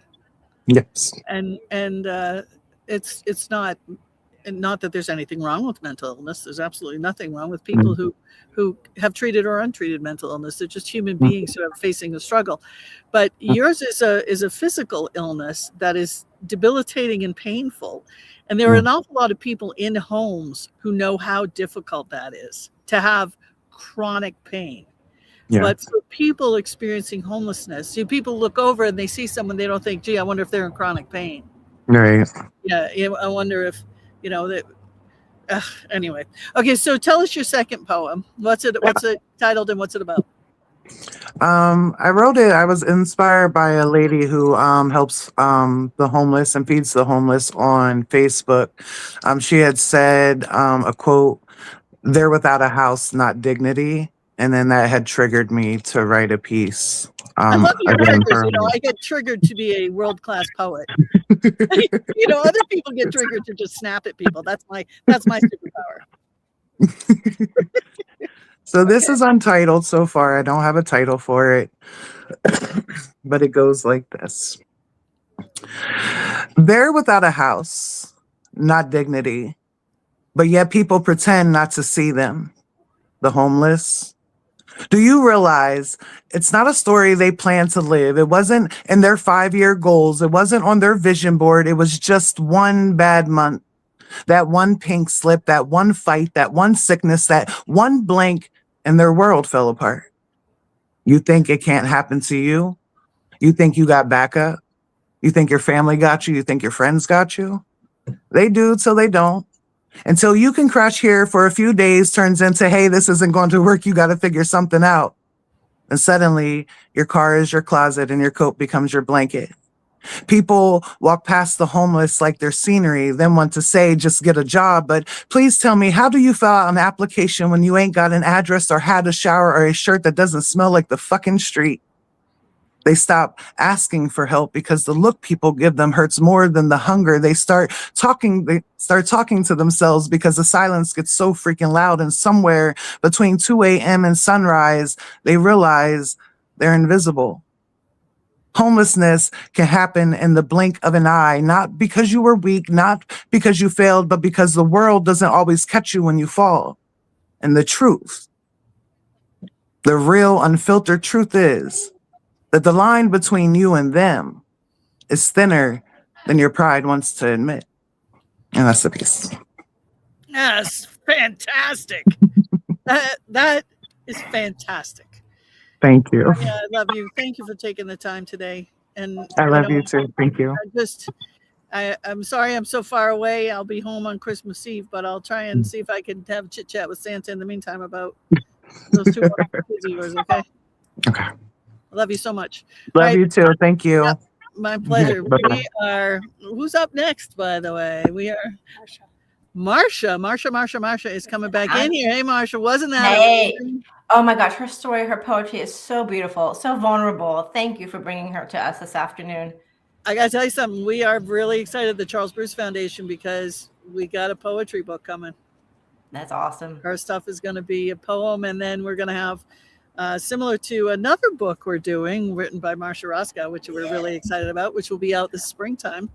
We're going to do the QR code so you can see her videos as she reads her own poetry. And she just does a beautiful job. So, but Marsha, I'm going to turn it over to you. And yes. Speaking of awesome, we are going to be bringing in Amy Forrester. Amy is the CEO of LHM Social Services Foundation. Thank you so much for being here this afternoon, Amy. Thanks for having me. I can't follow Tanya, though. I'm still choked up from her second poem. Oh, the stories. This is just an afternoon of heart-wrenching stories, but it is afternoon stories filled with hope. And so I don't mean to sound trite, but hope is on the horizon, literally, with what is going on with your foundation. So if you could, let's just start sharing the story behind LHM Horizons. What is it? Share the vision. What's going on? Absolutely. We're so excited. So LHM Social Services Foundation is on the verge of opening our Horizons Transitional Housing Program in the Harrisburg, Pennsylvania area. In mid-January 2026, like 3 weeks from now. We're incredibly blessed because we have I'll just tell you a little bit about it. We have a 42,000 square foot family care facility with 58 units for unhoused individuals and families in our area. We are able to provide not only a furnished unit, but 3 meals a day. And really the most important part of it is our case management. So we have case managers that are going to be working with every one of our referrals and for up to 18 months, and the play on words, but we really are working to build brighter futures, brighter horizons for our program participants. Yeah, so I had the opportunity to be on site with you just a couple weeks ago. The excitement was palpable. I was on fire. I left you and I wrote a story about it. I put that on our Synods webpage because like I just felt like your staff, like hope is being built, literally. Shout out to my brother-in-law, Chris Long, who I have to tell you, he is new to your foundation. He is your director of your grounds there. And when he told me that he was going to be working with you, I jumped up and down because of just homelessness is just such a passion for me and our family. And so when he walked me through room by room, I got to see all the floors. You really are building a community. Like this, you had just shared a little bit about the difference of there's lots of initiatives out there. And Absolutely. You were intentional with meeting a specific need that you saw as a gap. Can you speak to that? Absolutely. So we were when we were formed with a founding gift 2 years ago by a gentleman, Luke Dreyer's his name, who was looking to impact the crisis of homelessness in our area. But we wanted to be really intentional about it. There are so many organizations out there doing good work, and we want to make sure we're supplementing and not supplanting that good work. So we really looked to see where there might be holes that we could fill in, because there are some great transitional housing providers in our area.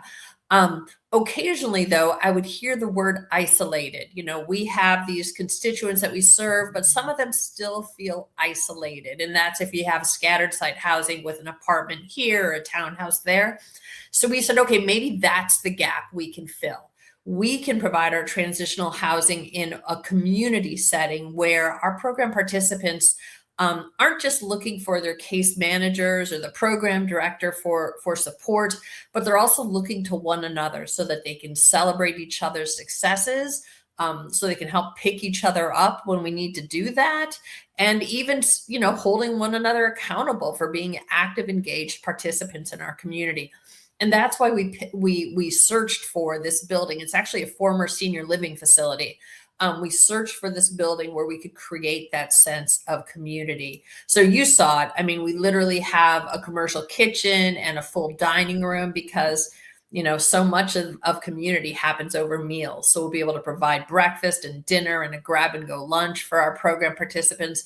But we really wanted that sense of community. And our staff, myself, our program director, our case managers, everybody has offices right in the building as well. I mean, we have created our own community, and your brother-in-law, you know, director of facilities and grounds extraordinaire, is right there with us as well. So we're really excited. And like I said, we're going to welcome our first program participants the week of January 12th. So we are really, you know, we are down to the last couple weeks here. You are, and we are cheering you on. You know, Amy, there's such a need. I'm wondering, like, what is the journey like for folks that come into Horizons? It's an 18-month intentional kind of time. Like, what's that going to look like for folks that come into you? Oh, that's a great question. So we are working on those referral partnerships right now and what that'll look like. But so we are referral based, and that's in part because we know what we don't know. So we are relying on our referral sources, whether it's agencies or other nonprofits that work with unhoused populations, to make those referrals to us. But once individuals join our community, they will be paired up with their case manager. We have a case manager model right now that's one case manager to 15 program participants. And that really is to illustrate how intensive we expect this case management to be. So our case managers and other staff will work with our program participants to really develop their individual pathway plan to housing security. I mean, that's the goal, is at the end of this up to 18-month program, we transition individuals, or we support their transition to secure housing. So there'll be goals, there will be weekly check-ins, there is employment support, workforce development support, academic advancement support, health and wellness. We have just a phenomenal volunteer crew. And by the way, shout out, if anybody watching today is interested in joining that volunteer crew, I hope you'll check out our website, because we need those volunteers. Yes, you do. But that will be, that will be what this program looks like for the next 18 months. And it won't end at 18 months. We fully expect it'll be on a scaled down basis, but our case managers will continue to follow up with our program participants even after they are transitioned to secure housing for at least the first year after that, Marcia. Yeah. The other thing I was impressed with, Amy, is the number of resources, networks, partners that you're working with. And we got to hear from Dr. Van Scoy from UPMC just a little bit ago. He shared how 2 of the rooms in your new housing is going to be designated for those that are coming out of the hospital and could benefit from some extended wound care. And I know there's too many to list, but what are the partners that made this possible?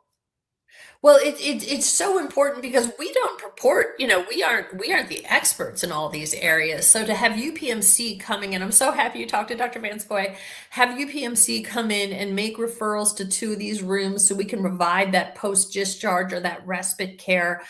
We have employers in the area who have already said, we want to come in and work with your program participants on searching for jobs, preparing for onboarding to jobs, and in some instances, employing our program participants.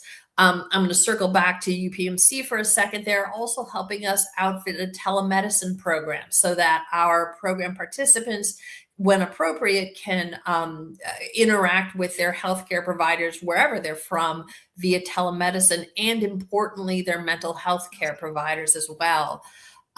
So these are some of the partnerships we're working on, Marcia, as we get ready. We're also partnered with, as you can imagine, with dining and wanting to provide nutritious food for our program participants. We're partnering with Midwest Food Bank, partnering with the Central Penn Food Bank, and I'll give a shout out. Carnes Foods has been really supportive in stocking our kitchen as well. Yeah, that is so fantastic. When I met with you, you're new. And so the idea, I asked you, what can we do to get your word out? And so the things that you kind of need right now, share that. How can they find you on socials? If they want to get involved, Absolutely. they want to volunteer. So pretty much everything you need to find is on our website. If you'd like to go there, it's lhm-foundation.org. Things you can do there are sign up for our newsletter, because we do a monthly newsletter that'll let you know what we're up to. Please follow us on socials, Facebook, Instagram, LinkedIn.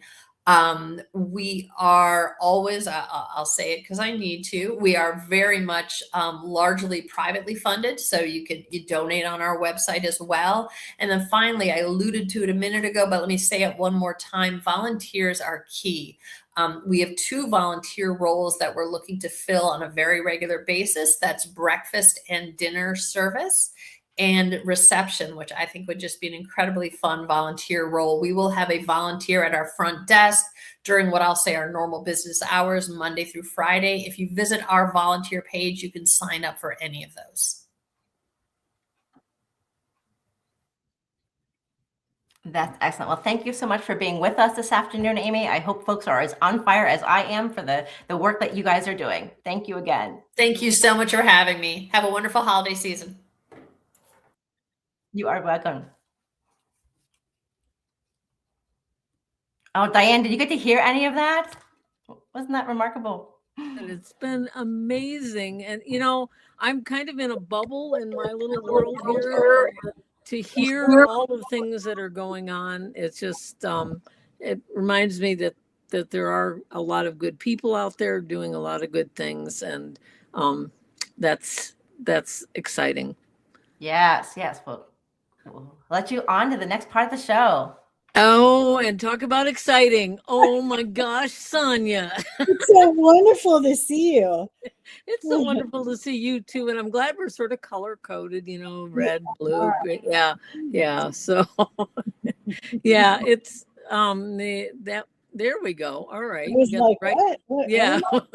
We know who you are. So, but I don't think a lot of people know who you are, which is really their loss. So what I'd like to do is say, first of all, Sonia is one of my longtime favorite people in the world of kids experiencing homelessness in schools, who she will go to the extremes that even I would kind of go like, wow. But she does really good things with the schools and with the kids in the schools and those that aren't in the schools that need to be in the schools maybe. But so Sonia, give your official introduction, because mine is just fangirl stuff. No. Well, I so appreciate the fangirling. I don't get that. So that's lovely that you feel that way. Thank you. So again, Sonia Pizzi. I am the Region 3 coordinator, which titles, me and titles, whatever, for the Education for Children and Youth Experiencing Homelessness program in Pennsylvania. And in Region 3, we call it Heck Yeah, because you're going to remember. Yeah. Remember Heck Yeah, more than you're going to remember Education for Children and Youth Experiencing Homelessness program. And we work to ensure that all students have the right to a free and appropriate public education while they are experiencing homelessness, and working with the McKinney-Vento Act. Well, that is a good introduction. And I have to say that before we really got officially started this afternoon, Max ran the little video that I made back, seems like 100 years ago. Capital event, yeah. Yeah, and I saw the number, like 29,000 kids identified in schools, and that was then, and I kind of think this is now, and it's different. Yeah. So back when we first started doing Awareness Week, so I think that particular Awareness Week might have been like, I don't know, 4 years later. So when we first started, we had 19,000 identified. So that was 11 years ago. And now we have in the 23-24 school year, because that's the last official numbers that came out, we had just over 50,000. And to put that into context also is that, so we went from, so the year that you made it, we had 29. Then now the 23-24 is just over 50. The year before that, the 22-23 year, we had 46,000. So, there's a couple of different factors. One, we're getting better at identifying, which is great, by building this awareness, by making sure that, my job is making sure that people know what the McKinney-Vento Act, so that we can talk about it and figure out how we can remove all the barriers to our students who are trying to get education. And then the other thing too is continues to be all the same old things that everyone's talked about. We still have poverty, we still have, lack of affordable housing has been a thing my whole 30 years that I've been doing this, and has gotten worse, as we know. So so the numbers just will continue to rise. I'm sadly confident that the official numbers for 23-24 will be much higher than the 23 or 22-23, or whatever those years are. I get those numbers. Once the new official numbers come out, I they will be higher, and it's just what it is. Yeah, and it is, as I've traveled around the country and talked to people, I'll stop in a town and they'll say, oh, housing is so affordable here, people can't afford it, and this and that. And, I just kind of go, it's everywhere. It is everywhere. And I know when you're in your locality, you're so focused on, what's going on here. You don't know what's going on elsewhere. But I want to plug and point out to me what is an exciting addition in our efforts to raise awareness about the issue of family homelessness is the book that Brian Goldstone has done, called This There Is No Place for Us. And I will say that I will personally guarantee, if somebody buys that book on my recommendation, and it's a book about family homelessness, that it really needs to be read by everybody possible. And I just saw President Obama has read it and put it on his list. Yes, his 2025 list. So it's the kind of book that I will guarantee, if somebody buys it and they don't think it's a good book, I will refund their money personally. Ooh. That's how good that book is. I will have to. It talks about the families in motels and, the extended stay motel. So what do you see in your area that goes along with that? Yeah. So the motels, if we'll stick with motels for that. So with motels and long stay motels, I've been over the years, I've been able to create relationships with the different managers and owners, which is wonderful, and also understanding their perspective of things. How, you know, they don't make the money, however, you know, on long-term stays, and so they're allowing some place, so, you know, while what isn't typically a place that would be long-term, they're allowing some families to be there. And then what happens is trauma comes into it, right? And so then we have folks who may be, you know, living their trauma in this motel room, that are hoarding or doing all the things because now they have a space that they can do all this stuff. And yet the motel owners have to do things. And, you know, so it kind of creates that conundrum of how do we, you know, like, how do we make that difference of things? So the motel row, we've got 2 motel rows in my area, and that just means that, you know, a strip on the highway that the motels are at. And we're very fortunate in my region, to an 8-county region, South Central PA, in my region, to be able to have great liaisons and social workers who go out to those places. The biggest the biggest identifying group of those experiencing homelessness is doubled up. So when they're couch surfing or they're illegally living with someone, that's our biggest population. And then I think the growing population, which I think is because I'm like, especially in my region, I really push for identifying correctly, is unaccompanied youth. Because people have judgments, people have opinions, people have all kinds of things that are just like, especially when it comes to teenagers, when it comes to the littles, they give a lot more grace. And when it comes to the teenagers, then it's, well, what did they do? And, you know, well, if they would just do this, then they wouldn't be in trouble. And, you know, kind of the victim blaming that happens when we have folks who are experiencing domestic violence. And so that's kind of, you know, one of those things too. No one ever argues when they're in shelters or if they're in campgrounds and things. The storage unit thing is a big thing that's happening around here. I don't know if that's happening around the country.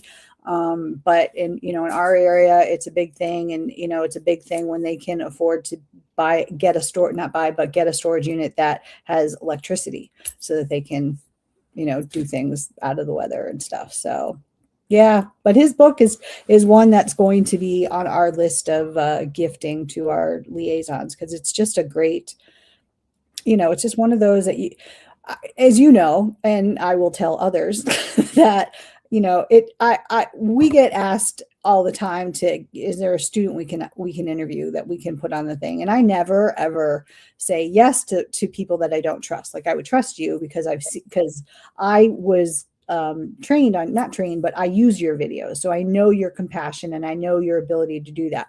However, when it's just a story that's going to happen in a newspaper or on a TV, on a newscast, it's just one-time deal. The time that gets put into it is not like the time that you put into it. So I don't trust that a lot. So I don't give them the opportunity. I don't give out names. If they go to a shelter and that happens, that's on, you know, them. That's not on me. However, I will always be their voice. So I will tell the stories and I will, you know, do all those things. Chris Kapp and I did a joint effort where Chris Kapp wrote the screenplay, I Will Be Your Voice, created out of monologues that are stories that were of our students that were experiencing homelessness and their voice. So yeah, I think you've done so many tremendous efforts in addition to all of your, like, the daily responsibility stuff that you have, but you really do go above and beyond, and just you know, the advocacy work you do is just tremendous. And so yeah, I guess I want to know what's, you know, kind of what's going on in the area there. Let me just bring up the subject of ICE. I mean, here in North Carolina, in the mountains of North Carolina, we had ICE and the Border Patrol here a few weeks ago, just wreaking havoc. And I understand from the school people that, you know, kids are missing school. Families are afraid, and with good reason, because they've just been horrible. I won't go into all my thoughts on this, but let me just say horrible, and then we'll try to keep it at that. So are you having any of that kind of stuff? Oh, absolutely we are. Yes. There are people in our area who will just be like, no, you know, like that's that's not a thing, and we've not had schools had issues. And I will tell you that I do know that that is an issue. And we've had students become unaccompanied youth because their parent went to court to go through the legal channels, and then ICE detains them. So now the students become unaccompanied. So, so that it absolutely impacts. We have the families who are afraid to let their children go to school. So I've been doing a lot of education on what, the warrants are, and, talking about what the rights are, and schools have been good with learning all that as this has become a thing. We've talked with the right people to learn about that stuff. I've gone to, in our area, we have a lot of migrant workers, and sometimes, they can have fear. And I've gone to the orchards or to the places and have taught them about like the red card, what the red card is, and how to help, so that they can somewhat feel like they have some control in an uncontrollable thing. It's so scary, and what to do, what not to do. And it's horrible that we have to have that. And I also, depending on who looks at me and what lens they look at me, will think that I am a minority, at being half Filipino. So some people who look at me will, especially on the side, I've got my Asian nose, the flat nose, but people look at, depending on, again, the time of year and how what their lens looks like, they'll see a minority. So I've had people ask me questions, and I, as someone who knows this stuff, and I get a little sassy with things. I have, once they can see the white half of me, then I don't have as much problem. And sadly, people don't have that privilege that I do, when I just tell them to change a lens. And I can never, people will ask, well, why don't you just put down that you're white? I'm never going to ask anyone to be less than. I certainly will not be anyone less than. My ethnicity is Asian because that is most of my genetics. So so ICE is a big thing for students, and it's sad that we have students who are missing school because of this, and the lack of education that people continue to say that the people are taking all these resources is, we won't get on that. Yeah, and just because you and I are brave enough to do what we do, and bust into these issues that are things that people don't usually like to talk about. Let me talk about the Department of Education. It's the kind of thing where you go, wait a minute, you can't destroy the Department of Education, because what's it going to do to a lot of things, but McKinney-Vento being one of them? And so Right. what does that look like from your end? Chaos, and there's a place of ignorance. Well, I can teach to ignorance. So if people who are ignorant and want to learn why this is a bad thing, I'm happy to teach to that and to explain and educate. It's when people are stupid, and you and I are blunt, so when I can't, I can't speak to you if you're stupid, because you're, extremism is not good on anywhere for any subject. And when you have people who are believing that a signed executive order is law, and that these are all things happening, but then they find a loophole to fire 3/4 of the Department of Ed, one being the biggest department of elementary and secondary education, which houses McKinney, Foster, special ed, all of these things, and people not understanding what that means if the federal lens isn't there to provide funding.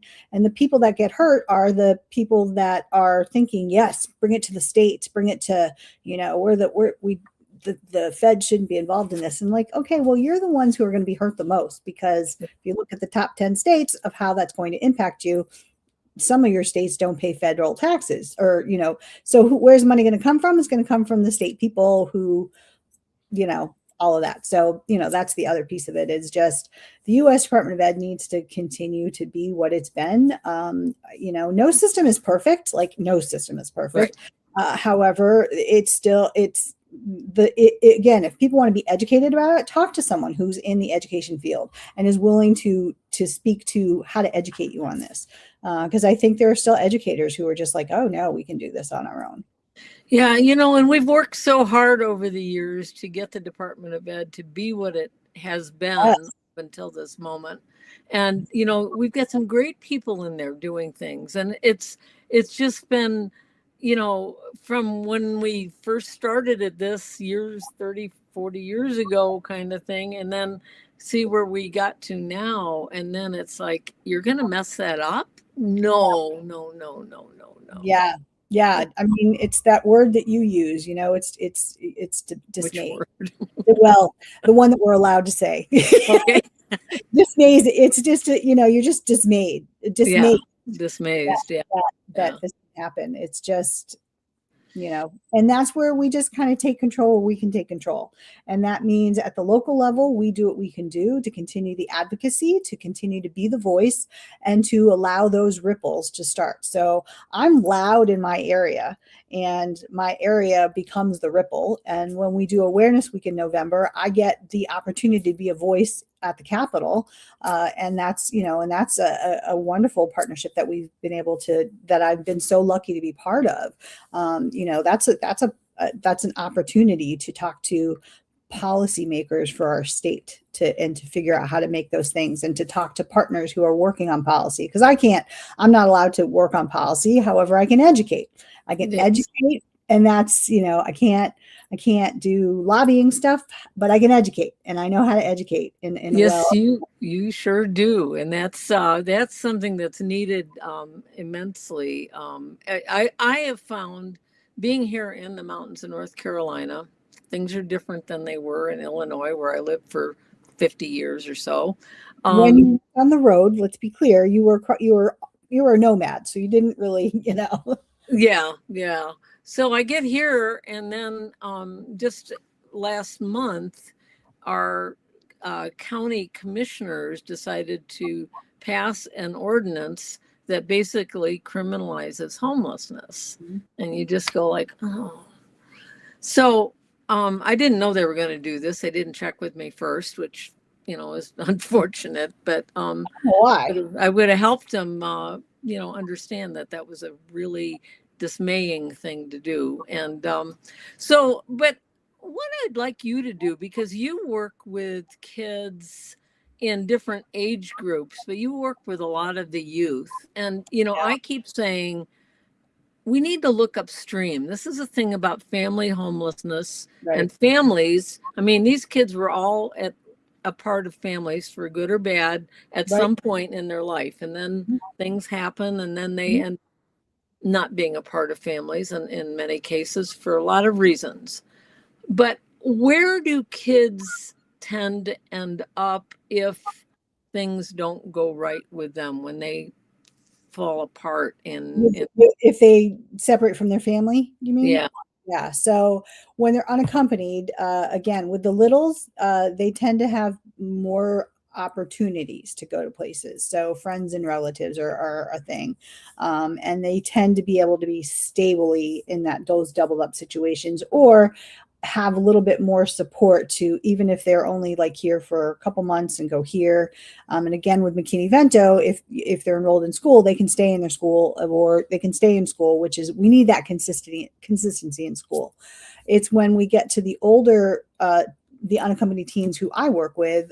So, you know, the 13, 14 on up through graduating to seniors, where there's a lot more couch surfing, that isn't as stable. So I have teenagers. I'm selfish. I do outreaches to these teenagers. It reminds me why I have to do this administrative stuff.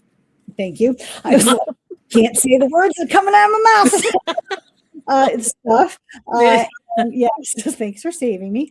And so I selfishly, and I also get to just be reminded of why I am doing this, why I have been doing this for 30 years, you know, since my 20s, and knew nothing. And, you know, and because of that, I learn from them. So when I do my outreaches to these students, a lot of them are couch surfing, and I have to do calendars with them. Like there will be ones where like, I can stay here for 5 days. Okay, well, let's look at the whole month.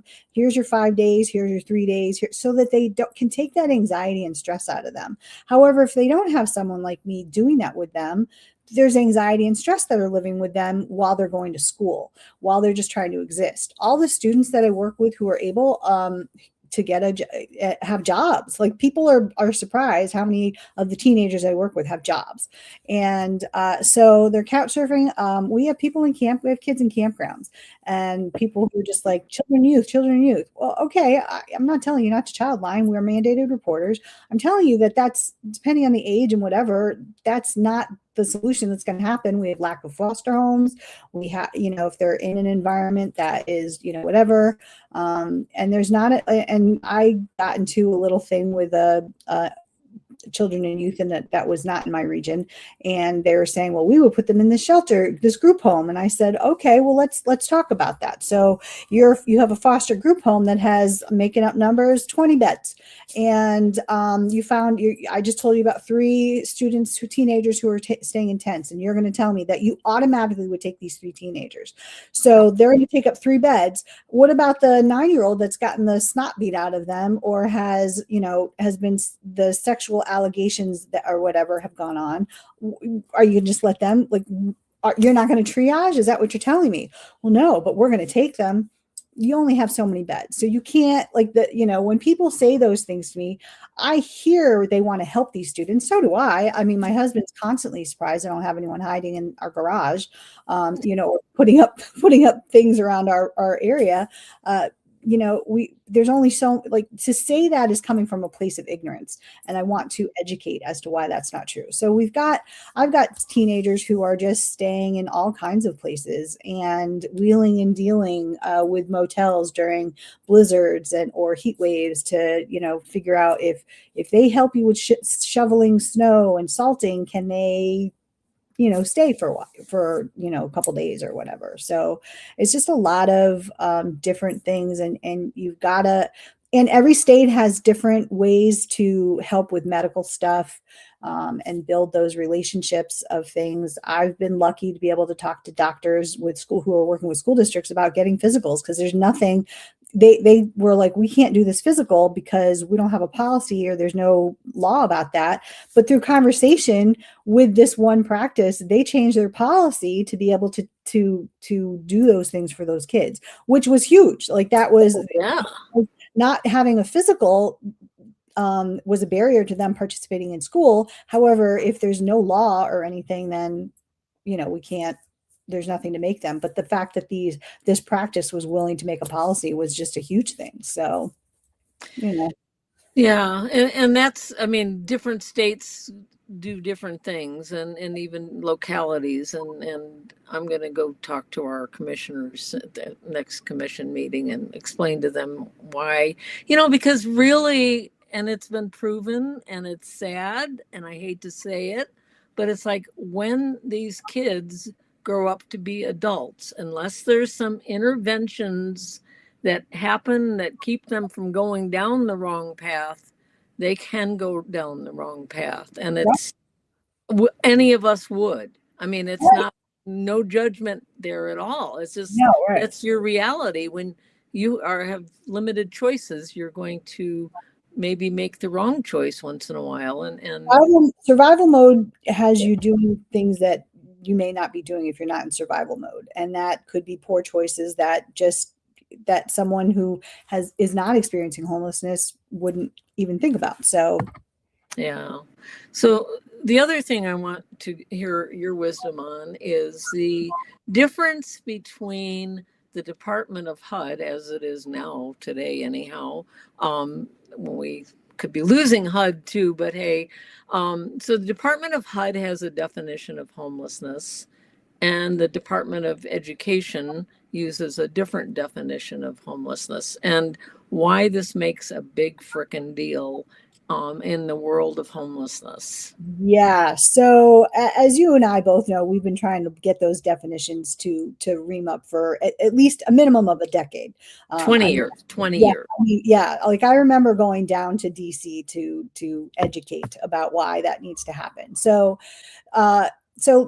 back in the day, our day, when HUD decided they were going to end homelessness in 10 years, and even I in my 20s was like, Yeah, maybe not. Yeah.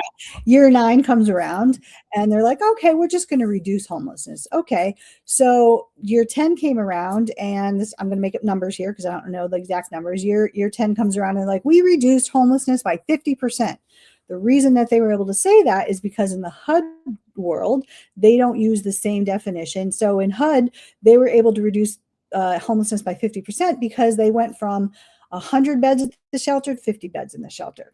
So shelter, both definitions agree on that.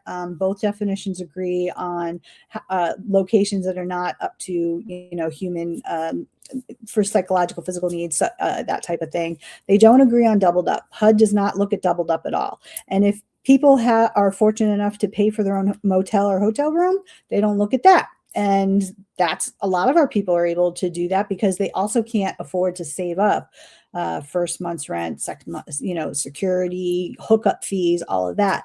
They do recognize DV. They do not recognize unaccompanied youth at all. And, so when we're looking at the largest population of folks and students who are experiencing homelessness, it takes away from so much that of people who are experiencing homelessness. And if they are not in the right definition under HUD, they're not eligible for HUD services. Even though HUD services have been greatly reduced funding wise, they still serve a purpose and they still are helpful for what they do. It's just, if you don't have those definitions lining up, we're not serving all that should be that should be served because of those definitions. And that's the hard part about that when they do the point in time counts, which we both hate. Like, let's go out and count. Are you homeless? Okay, so 1, 2, and if I give you snacks, will you answer my questions? Great. And they used to do it twice a year. Now they only do it once a year, and it's always in January. So that seems quite effective, especially if it's, during times, people who have even just acquaintances, those acquaintances tend to take them in during cold times, so they're able to do that, but they're not counted because they're doubled up. It doesn't count. If they go to a cold blue center, they'll count. But again, they find places to go and they're not easy to find. So, people trouncing through the woods trying to find them. They don't always live in the woods. And also because if they hear about the point in time count, they'll hide from their encampment. They'll just not go into that. So, but that one point in time count is important because that drives funding. So if the funding isn't there for HUD, then that creates issues for that. And then the definition under McKinney-Vento, we need the numbers to drive funding as well. So there's 1.5 million students identified as experiencing homelessness. That's just students. That's not even including the parents. That's not including those who are not in school. We're supposed to try to help, ask for the younger siblings. We don't, we're not always successful with that. And we're certainly under identifying. We know that we are. So when we say we have 1.5 million students, you can easily double, triple that, and I think we can both confidently feel, with our whole chest, we could stand behind those numbers that with that, and that it's still under identifying. So the differences are vast, and they need to just match up. But right now, we're just still trying to hold on to both resources. So. Yeah, these are really the hardest times I've ever seen in all the years I've been doing this. And so on that happy note, I'm gonna thank you for joining me on this, because I do love talking to you, whether we're on screen or just sitting somewhere and chatting. Yes. But it's always good to see you. We're gonna get knocked aside. Oh. I was saying, listen, the wind. Look what the wind brought in, Diane. Yeah. Look how sunny it is there too. In Denver, I tell you. Don't be jealous. Okay. Don't be jealous. Listen, my hair is just as wild, but yours has got that wild, loveliness to it. My hair does enjoy the fact that it hasn't been combed since 1978. No, I haven't combed my hair either, so I'm good. Yeah. And the other thing, can I just add why I hate the point in time count real quick to you? Sure. Guys? Yeah. I hate it because it doesn't even consider that people are at work. Yeah. Yes. Oh, they were? And that just makes me just violent and this is where this Please look. Right. You know, I mean, You're supposed to be a day count and a night count, but again, I can't tell you how many people I've had in shelters that we had to have a day room for them to sleep because they worked overnights.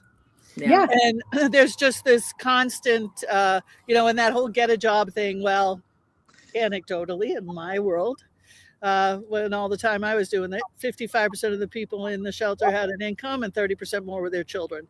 So 85% were the working poor and their kids. Yep. And if we at the shelter, if it was a day they didn't show up because they actually had a couch to sleep on or somebody, you know, we didn't count them in the pit count, even though they were on our census. Oh, we could go on. And I just remember, Pat, you and I doing that point in time count a few years back. like it was 1937, right? We were at the railroad tracks looking for hobos. It was just, anyway. Yeah. So, but careful what you bitch about, because now somebody actually thinks, hey, let's make it worse. Yeah. So we got a lot of work to do. My only hope is that if after they're done destroying everything we hold dear, we build it back better. I know that the United States can build back, and I know we can build back better, and that's just what we're going to have to do. We might need to let some migrants in to help too. But Yes. Well, you're gonna probably have another raucous conversation here. I am. I'm so excited. And, Tim and Don are two people that know a little bit about this topic too. So I guess we bow out, and here they come. Look at there they are. Oh my God, this whole thing just got so much better looking. Hi and bye. Bye, Diane. Bye, Sonia. Hey, fellas. Hey. Tim Hashko and Don Sawyer, filmmakers extraordinaire, and then Diane, of course, filmmaker too. So it must be Film Hour. And welcome to the show. Welcome to the program. Is this you've been with us every year, haven't you? For our blanket. It feels like I've been there for a while. Almost every year. I mean, a few years. Yeah. Tim, I think you're muted. And no, he's on. I got him. I think I'm on. Yeah. Oh, I can't hear him. Oh. Oh, But I got to tell you something. I'm in the land of the Tim and Don fan club. Holy cow. Don't go to Denver and say Tim Hashko and Don Sawyer, because they just think you guys are the bee's knees. Is just loving you here. Loving you here and loving the work that you do. And it makes perfect sense, right? That they love you, because the work you do is really important. well, A Bigger Vision Films. for sure. Our work supports them and their approach. Yeah. So you guys, we were just talking about all the pitfalls of the old system. And one of the shining lights of the old system was Housing First. The biggest problem with Housing First was that it was never fully funded, right? There was never enough money to make Housing First universal, absolute opportunity for people to get off the street and get some help. Sure. And you guys learned about it. So I'm going to do a quick backup. Don and Tim, I've known both as separate filmmakers and together for a long time. And Don, I saw your first film about homelessness under the bridge, about an encampment under the bridge. And I couldn't believe it. I could not believe my eyes that somebody actually told the truth all the time. And then a whole pile of people in power admitted it, and then a whole pile of people got fired, because that's what happens when you're in power and you admit the truth.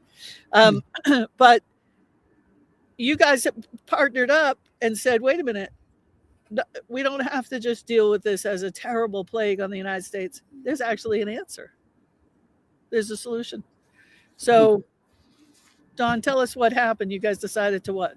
Head on out and... Well, yeah, we Under the Bridge, got me in trouble in Indianapolis. They came after me, and so we just went nationwide, and we took the film around. And like you, a lot of people were like very happy that somebody actually captured what's happening on film. But we kept hearing, but what's the solution? And we were like, well, why are you asking us? You guys have been doing this forever. And so, but we decided to take a journey to figure out, just based on the idea that if you can send a rocket ship up to the moon or Mars or wherever. You can fix this problem. So why don't we just work until we find out what the solution is? It wasn't easy, it took a long time, it took a lot of miles, but we did come up with that solution. Let me just say one thing, kind of one final like dagger with the Housing First federal government version. They did not fund the services, a little bit for services, but they did not fund the services, nor did they require people who were calling their program Housing First to provide services. So, And then let me just insert, when when you're saying services, you mean necessities. You mean things that were people hear services, they think people were getting their nails done, right? You mean the absolute necessities that people need to survive in a situation where, after being on the street for 5, 10, 15 years, having every sort of physical, emotional, or mental issue that would cause, if it didn't cause homelessness, that homelessness does cause, and that there was absolutely no necessity provided to help them navigate their new life. right, exactly. And that's why it failed. That's it. That is the problem. It's not even, at that point, it's not even by definition Housing First. It's people calling it Housing First so they can continue to get the funding. In fact, there was a friend of mine, friend of yours too, who was running an in-house recovery, and she was getting $200,000 from HUD every year. And then Housing First came along, they changed their priority. She was down $200,000. And I had a friend in another city who's like very administrative and everything. He said, have her call me and I can tell her how to present her program so that it can be called Housing First, even though it wasn't Housing First. So that's all that happened with Housing First. It wasn't administered correctly. So yeah, well, for the price of Twitter, we could eliminate poverty in the United States forever. Like, just boom, it's gone, right? $44 billion. The residual money off of that $44 billion could eliminate poverty and homelessness. So we obviously have got this screwed up set of it. Now, your film, in addition to being really important and an explanation, we're going to see a clip in just a minute, but your film, in addition to being really important and an explanation of what Housing First actually is and meeting people whose lives were changed by it, is absolutely beautiful. It is a breathtaking film. You two are characters in the film, which is, especially to me, most enjoyable. But I think to everyone who sees it, you're part of the film. But the film is beautiful and it's expertly edited, and it's just a really remarkable piece of documentary. So, Tim, tell us how you got so great at what you do. Oh, I was wondering if that was a lead up to greatly shot, greatly edited. Because I am the cinematographer and the editor. So, by the way, Don, can you hear me or still not? I don't think Don can hear me. Oh, Don can't hear you. So you can talk about it. I can talk about Don.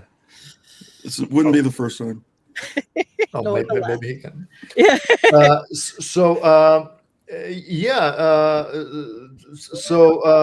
It was quite an adventure. It was for me. It was the very first kind of like a big project that I took on. I had been doing things when I was learning the craft, weddings and corporate gigs and all that stuff. And then I met Don around the time when you met Don more than 10 years ago now, and we decided to partner up and started doing this. And I became a United States citizen right around that time as well. And I thought, well, my first big project, I wanted to be something that is going to deliver good to my new country.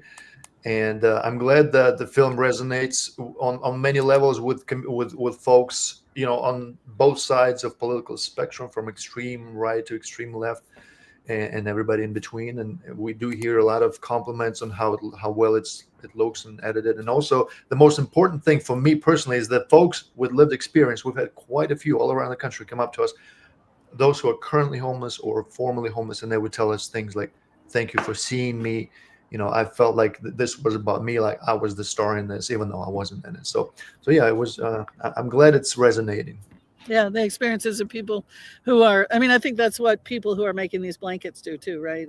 For 50 hours, for 100 hours, they're actually thinking about somebody and, geez, what's it like to be someone who needs this blanket I'm making, right? What's that? And to actually have that person be given a thought and concern. And that's what your film does, is it brings to people who are homelessness experiencing curious. It tells them, in addition to here's a really good solution, but here's what it's like for these folks. So we're going to take a minute right now and watch a clip from the film, and we'll come back on the other side. All right.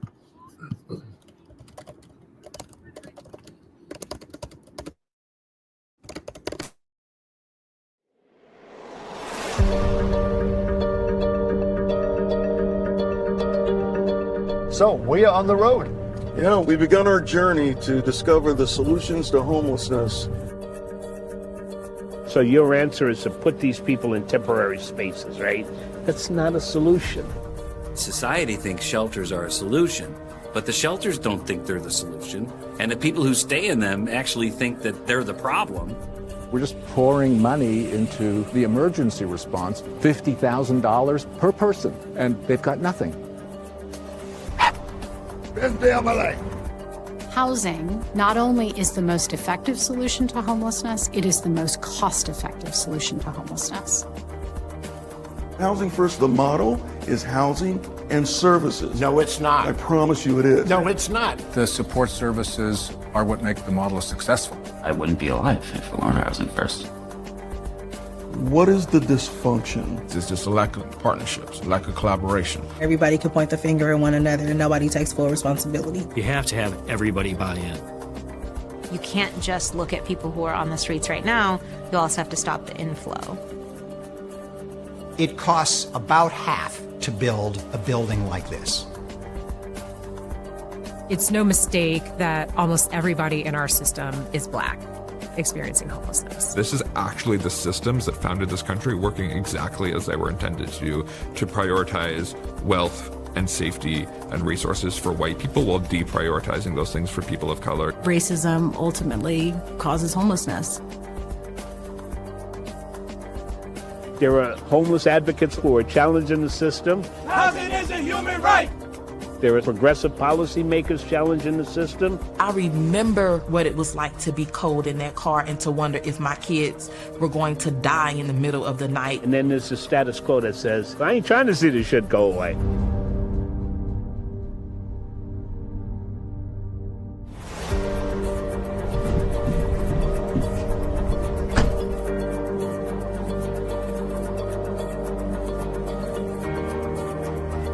You get the public on board, we're going to solve it. The power of film. Power of film. I'm so glad I'm not here no more, man. Gosh, man.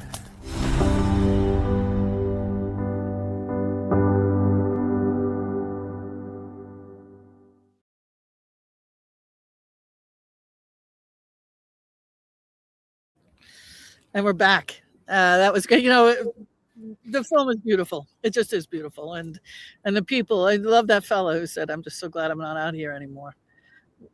We had a gentleman come up to us this afternoon, and he said, you know, I watched you guys put all those blankets out, and I wanted to come back later and tell you that I used to live outside here, and I've had an apartment now for a few months, and I'm really grateful you're here. And we said, well, you know, you can come back at 5:30 and pick out a blanket. And it's actually a beautiful day today in Denver. We're really lucky. And he said, no, I don't need my blanket anymore. I got a home. You know? Just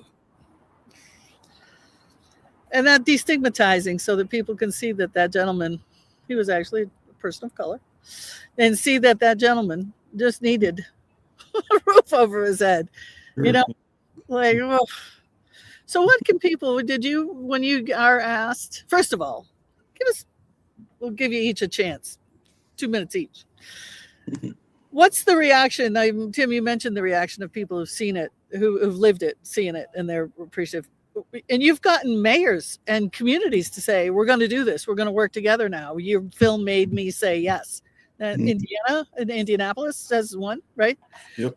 So you've had some real success stories, but can you give me just average random case manager response? What happens to the people who spend their days trying to navigate homelessness for people experiencing homelessness? Do you get feedback from those folks, and what's that like for you guys? I don't know who wants to go first. Oh, yeah, go ahead. Okay, I'll go. So they are usually energized by the film. It validates the work that they do. So that's mostly the feedback that we get from service providers, and they latch on to the message that this is a systemic issue. They're working within a system where they can't be successful a lot of the time, and basically our message when we go to communities is this is, we go down to the point we say homelessness is nobody's fault. It is a massive systems design failure. And if you fix the system, you'll fix the problem. And here's how you fix the system. You sit in a room and you talk with each other, like law enforcement, judicial system, healthcare, business community, faith community, everybody. It's everybody's problem. It's not just government, service provider, and law enforcement, and everybody else points fingers. So we're pretty much trying to fix this. Our contribution to this issue is to try to get people to realize that they have the power to fix it. When we go to communities and it's decision maker, everybody has the same elements, and we present 2 cities that have done it in the film, at least got themselves on the right track to where their numbers are reducing. And, that's, it doesn't seem like that's where most people are going with their advocacy. But that's well, and especially now with all the chaos. Tim, how about you? What have you seen of response? Well, so Don, you still don't hear me. It's no, just, he doesn't. Whatever I want. Yeah. I can read your lips. Trust me. That is so interesting. So Don kind of covered that whole thing, but for me, what I find most rewarding in this experience is that we are bringing together not just the usual suspects, the choir. It's quite a process. It takes a few months, couple months at least. We build these steering committees that are built out of many different stakeholders from different sectors, the elected officials, the business leaders, the faith, like pastors and rabbis and stuff. And then we bring together, hundreds of people in the room, just the general public, sometimes 1,000. We've had quite a few, 600, 800,000 twice. And then we bring those stakeholders, the decision makers, and they all experience this film together. And they look at each other and say, well, and then they have a conversation, the panel discussion, Q&A, all that stuff. And then they're like, well, we could do better. We could do something different. We just saw that it's possible. So why don't we try and figure it out? So we plant that seed, and then a lot of work happens before, but then a lot of work has to happen afterwards. And in the case of Indianapolis, we're about to drop this video kind of like that outlines our story, how that 1,000 person event led to the mayor building the Mayor's Leadership Council on Homelessness, and they got together for 10 or so months, and then they found the money, none of it federal, by the way, all local funds from the mayor, from the philanthropy and the churches and all that stuff. And now they are on track to house 300 to 350 people off the streets. That's the first phase by next spring or summer. And then they're going to start going to shelters and continue, going up the street. So for Maurice, the real result of that event that you came to, by the way. Yeah. For Maurice would be so happy. 350. Yeah. Real quick, we're out of time, but I want you to have a way to tell if there's a community out there that wants your impact campaign to make a visit, to be there, so you can bring these, stakeholders, and we're all stakeholders. Everyone who knows someone or has ever seen someone sleeping outside is a stakeholder. So how do they get a hold of you guys to do that? Well, the easiest thing would be to go to the website, asolutiontohomelessness.com, on the screen right there. And then there's a request a screening form where you can just send us a message, call us, and we'll start a series of conversations and we'll figure it out together. Wonderful. Hey, love you guys very much. Love you too. See you later. Bye. Thanks, Matt. Yep. And I guess am I turning this over to you, Max? You are. All right. I'm about to hop out of this chair, and the amazing Max Goller will be sitting in it. And by the way, Max Donnelly, who's the executive producer of this program, you're amazing. Chris Kapp, who is the field producer, is doing a great job too, but Max, you're doing a great job. Okay, here's Max. And I'm happy to be back here. I have as my next guest, Kevin Raleigh. What's your role at Colorado Coalition for the Homeless? I'm the Associate Director of our Department of Outreach and Engagement Services. So I support our leadership in our street outreach teams, rapid rehousing, housing program, stabilization case management, and a small cultural and community programming, Native American services. So Colorado Coalition has been absolutely essential to us on the ground for this event here in Denver this year. We could not have come to Denver without them. On my podcast, I had the opportunity to interview Alexis Whittam and April Krull from the Colorado Coalition for the Homeless. So it's nice to have somebody else here from that organization. So Kevin, can you explain the scope of the Colorado Coalition and what you do? And I can try.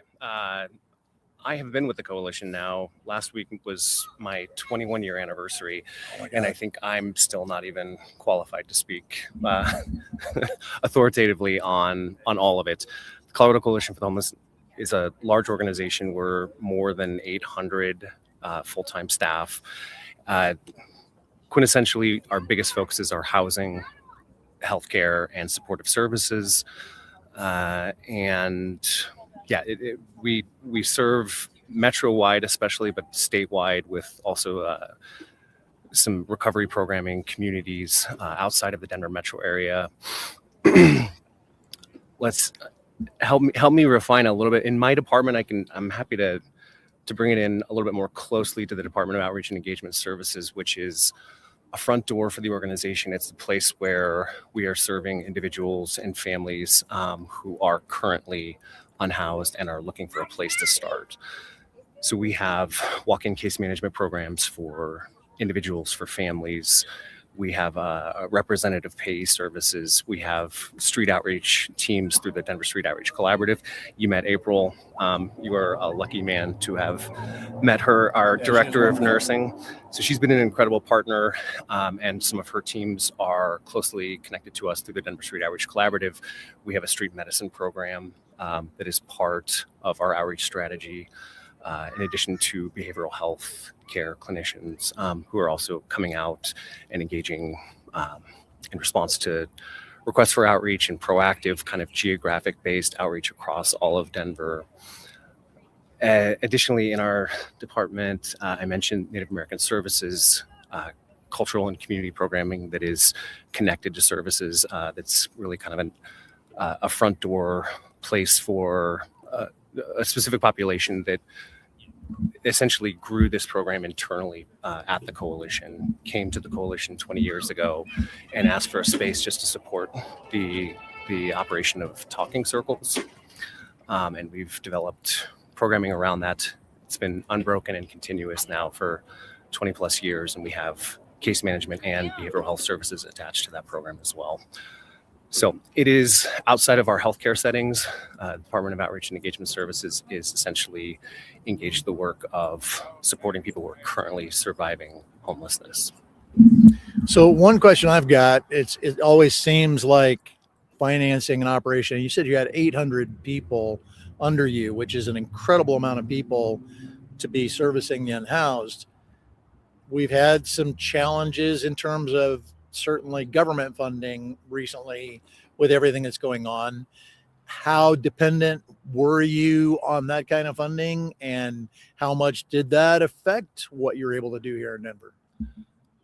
So there's a lot that is still developing. There's a lot that we obviously are paying very close attention to in terms of Medicaid revenues and funding for next year, HUD changes, and some of the HUD NOFO, if you're familiar with that, the notice of funding opportunity that recently was issued and then pulled back. There's a lot of question marks about some kind of higher level federal changes to what types of housing are funded.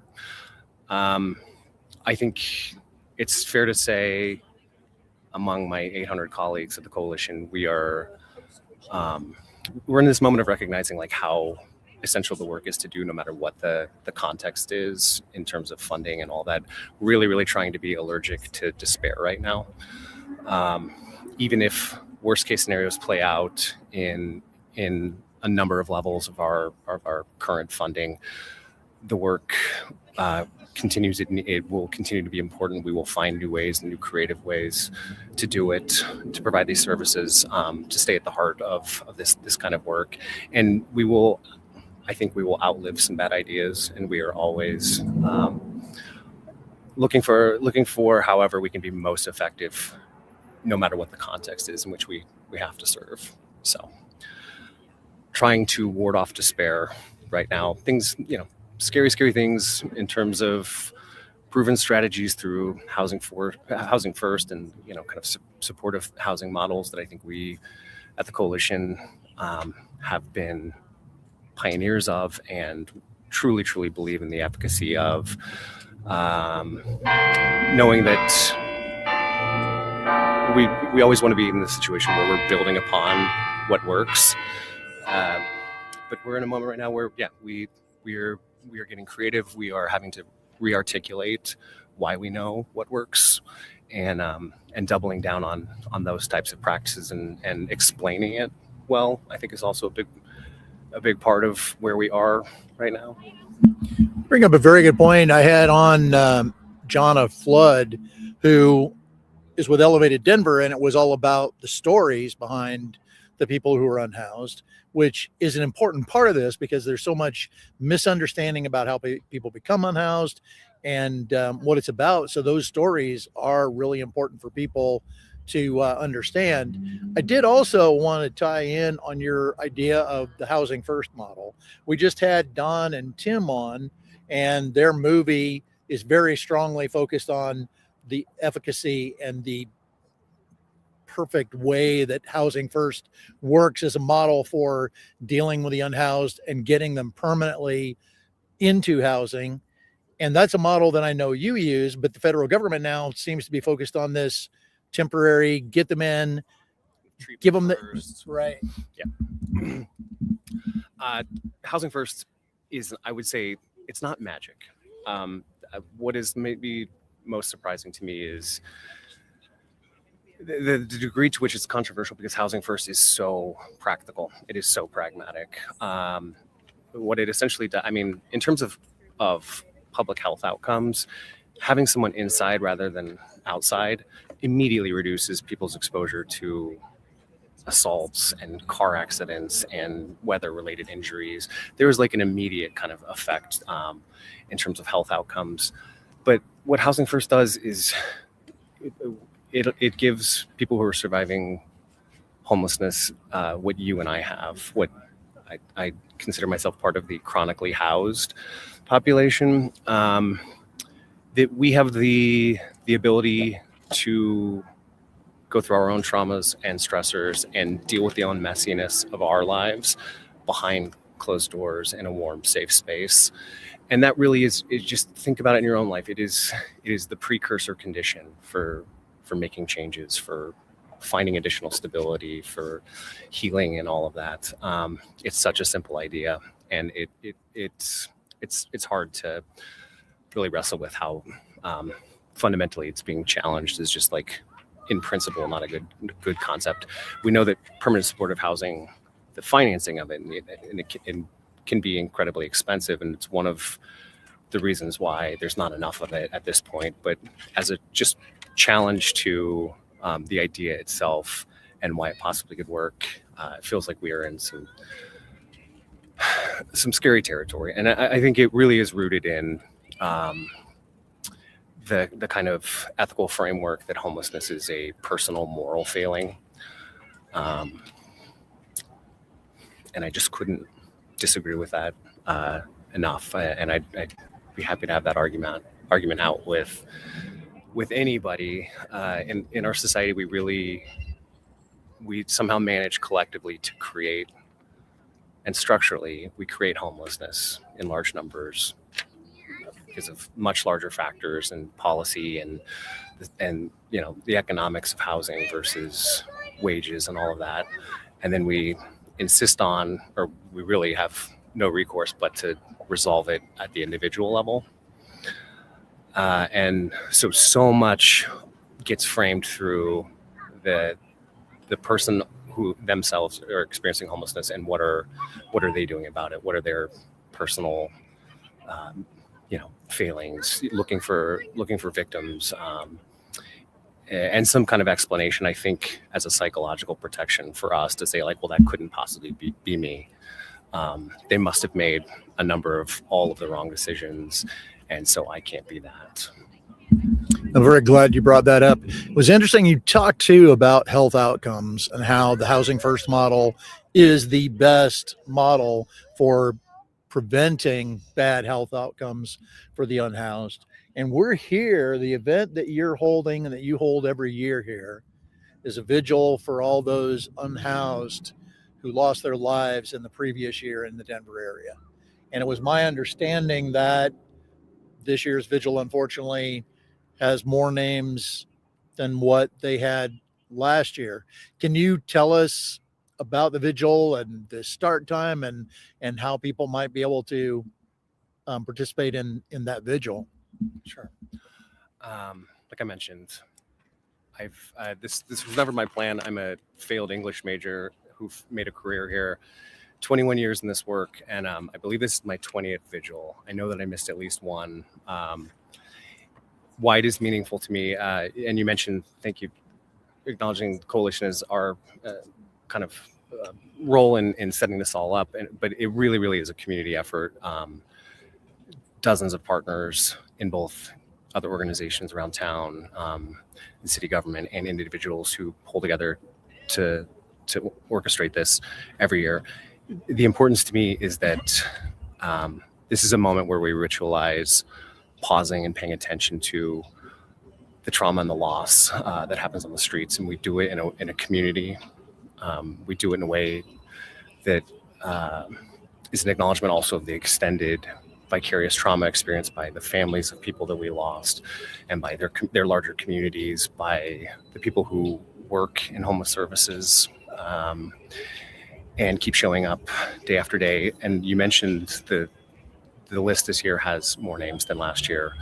For me, it is important to come together with other people in Denver to ward against despair and to find resiliency to keep doing this work. I think it is my role, and my 800 other colleagues at the coalition, our work is to shrink that list every year.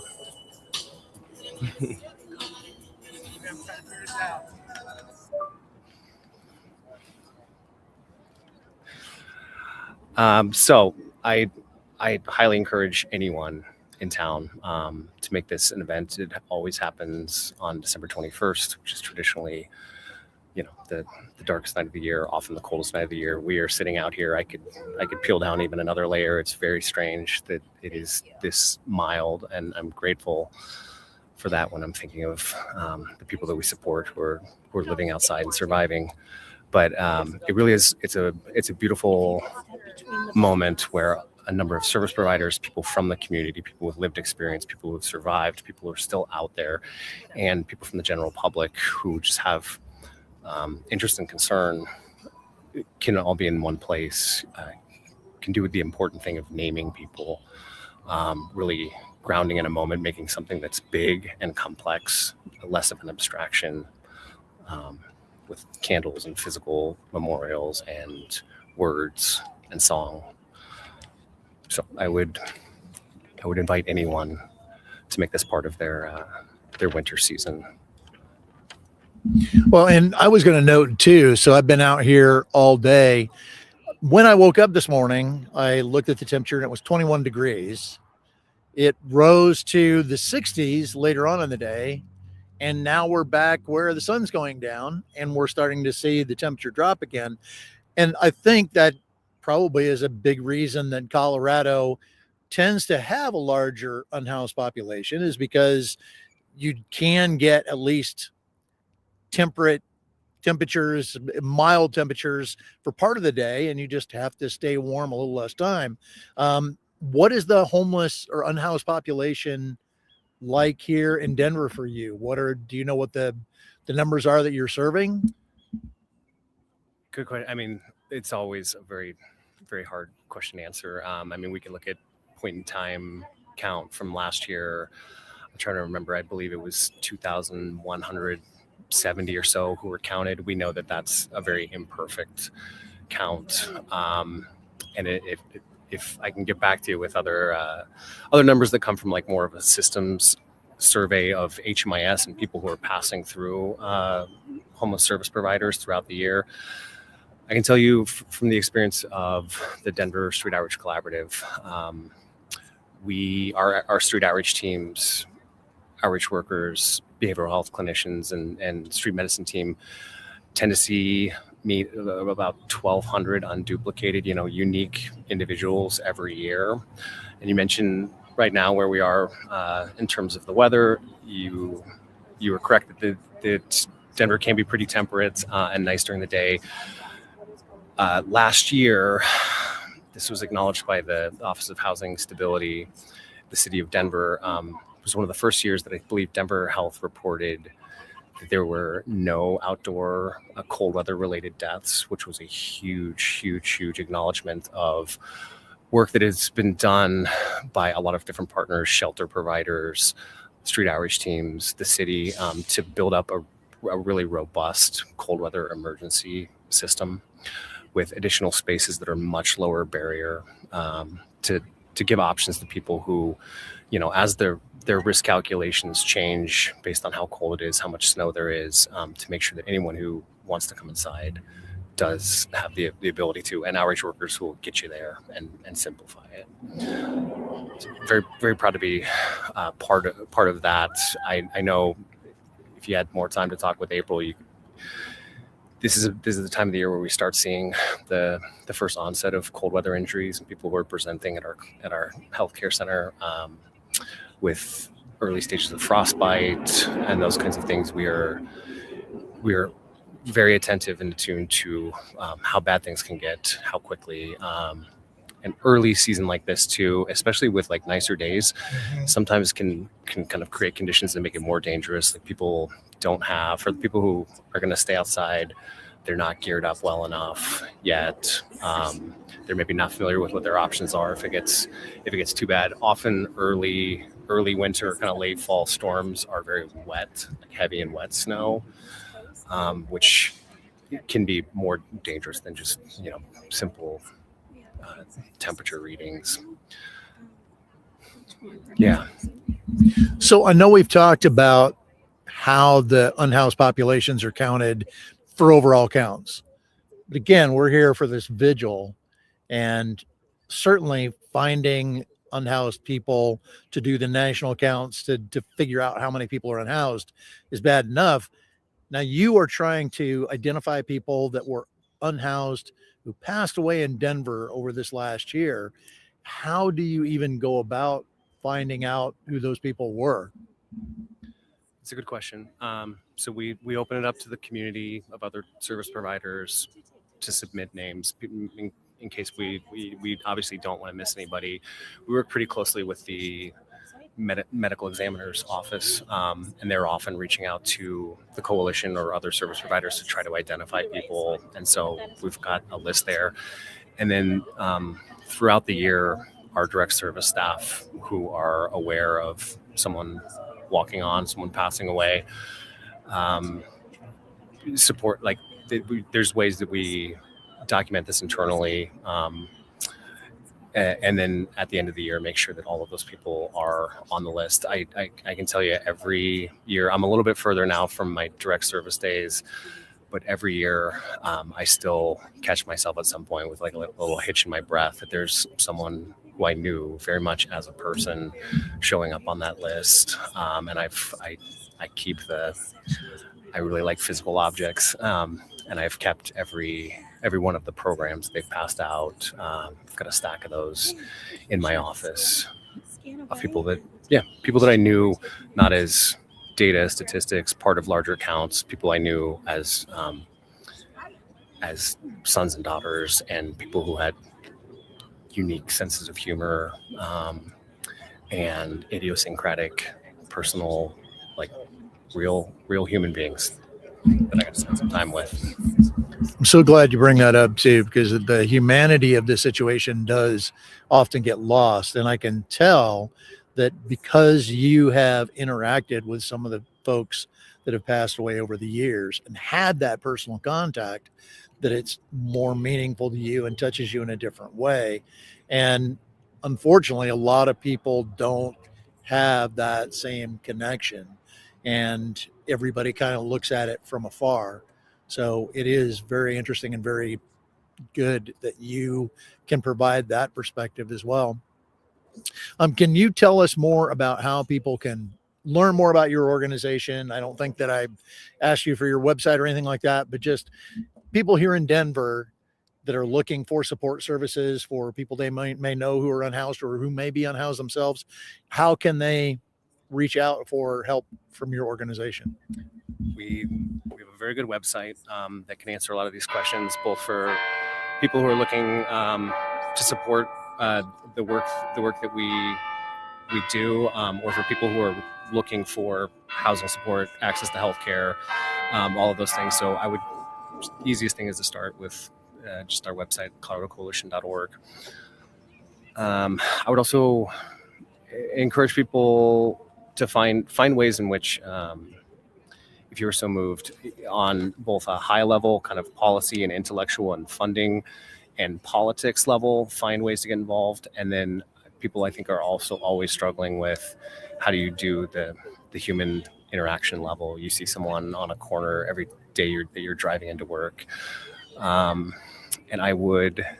what I would recommend is keeping simple things in your car that you can give out, bottles of water, hand warmers, socks, those kinds of things. I would not undervalue the importance of just small moments of human connection, and not let that be a barrier to not trying anything, because you know that you're not going to be able to like pull over and resolve everything that's going on. And even just little small moments of human interaction are really important for the people that we serve.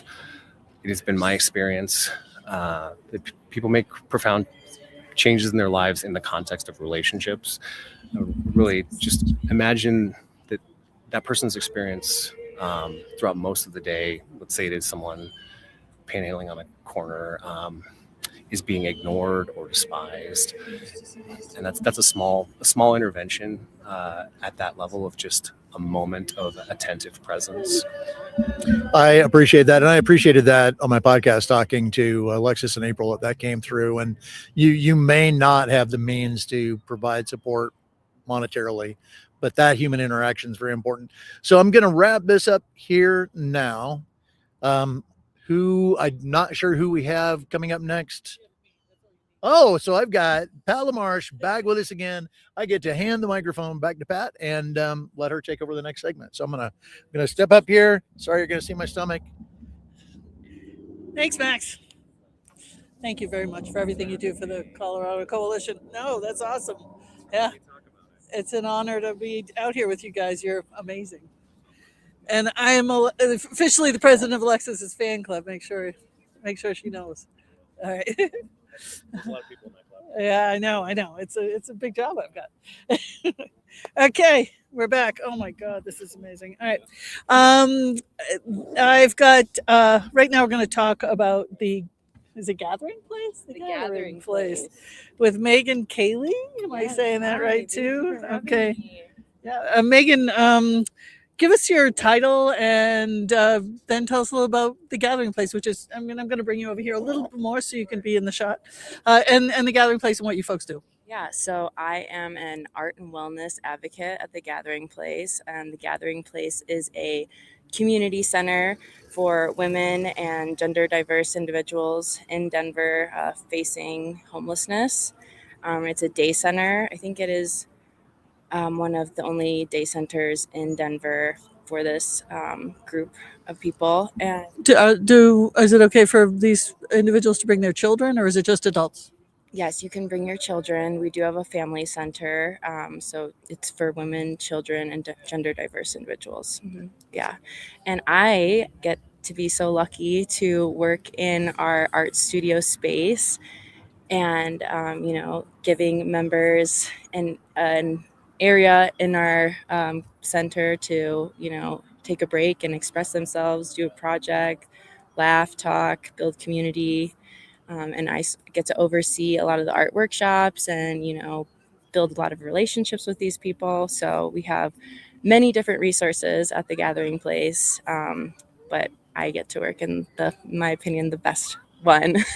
Okay, so you may or may not know, but the Memorial Blanket is the parent nonprofit organization, Charles Bruce Foundation, which is an arts organization, and we're absolutely thrilled that there are people working with people experiencing homelessness and the arts, because there is such a misconception that as soon as you lose your home, you lose every other passion you ever had in your life, right? And that would be easy enough, because struggling to survive without a home is enough. But tell us a little bit about what it's like to be a person experiencing homelessness and then find out that you can still be a creator.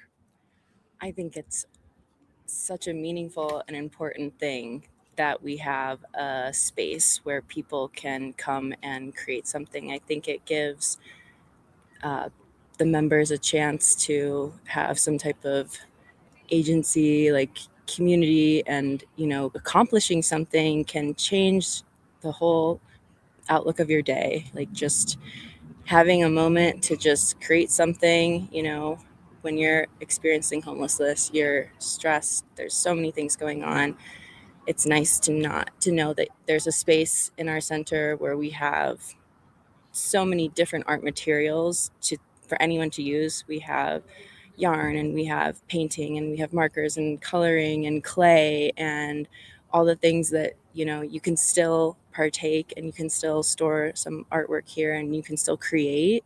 I think that's so important, when losing everything, to remember that you still have, you can still partake in hobbies and interests, and that doesn't have to go away just because you're facing being unhoused. So how long have you been doing this? 2 months. Oh, I'm a newbie on the scene. I started in September, so I just had my 60-day, but I am so lucky and fortunate to be able to work in something that I find very meaningful. And did this project start with you, or was it existing before you got there? It was existing before I got there. They have a huge, beautiful art studio space on the 3rd floor. And I filled the role. I found the role, and I have a bachelor's in fine arts. I went to college for graphic design. So I do have both of my passions of social justice and helping people and art kind of all rolled into one. When I saw this job posting, I felt so called to do it. I feel so lucky and fortunate to have gotten the role, and it's been very fulfilling, and I enjoy it so much working with, not only our awesome staff, but the members themselves are just incredible individuals. As a board member of the Charles Bruce Foundation, I just want to wrap my arms around you and never let you go. You're exactly what we do. We're a social justice arts group, and we need you and everyone like you that is doing this around the country to feel supported and loved. And so my question, though, is, even in your limited new time, is there, I love personal stories, right? So is there a person who, or an instance where someone came to you not knowing they were going to be able to use their talent? And can you recall a moment when you put that clay in someone's hands, or that typewriter in someone's hands? Or Absolutely. I think there are many moments like that that happen to me weekly that I'm so grateful to have helped them experience. People come into the art room or sometimes just wander in, it's very low barrier. We leave the door open. People can come in and, leave during however long they want to be in there. So sometimes somebody will wander in and they've never taken the time to come into the art room or done any of our workshops, and they kind of just happen to come in, and you can tell on their face they're feeling stressed and it's chaos for them. And I kind of invite them in and coax them into like doing a project, and watching their mood change from like chaos to calm in an hour,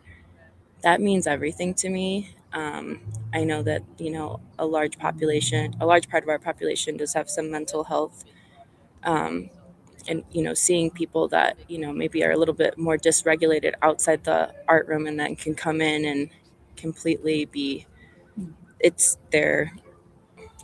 they just change into this calm demeanor, and I can tell that it really does make a difference. And even if it's for a short time in the day, like I think that that's really important. And what a gift, chaos to calm. I know, just personally, chaos to calm is such a gift someone can give me.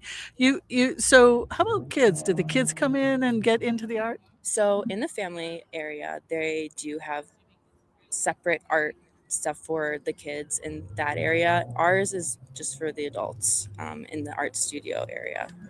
Have you seen people express their anger, their rage, one of my favorite quotes, and I apologize, I don't remember the woman who said it, was, you should just be grateful that we want justice and not revenge. I mean, what has happened to people is so just debilitating that I can't imagine. I wouldn't be angry every day of my life, but I haven't run across very many people experiencing homelessness that manifest anger, even though I think I would be.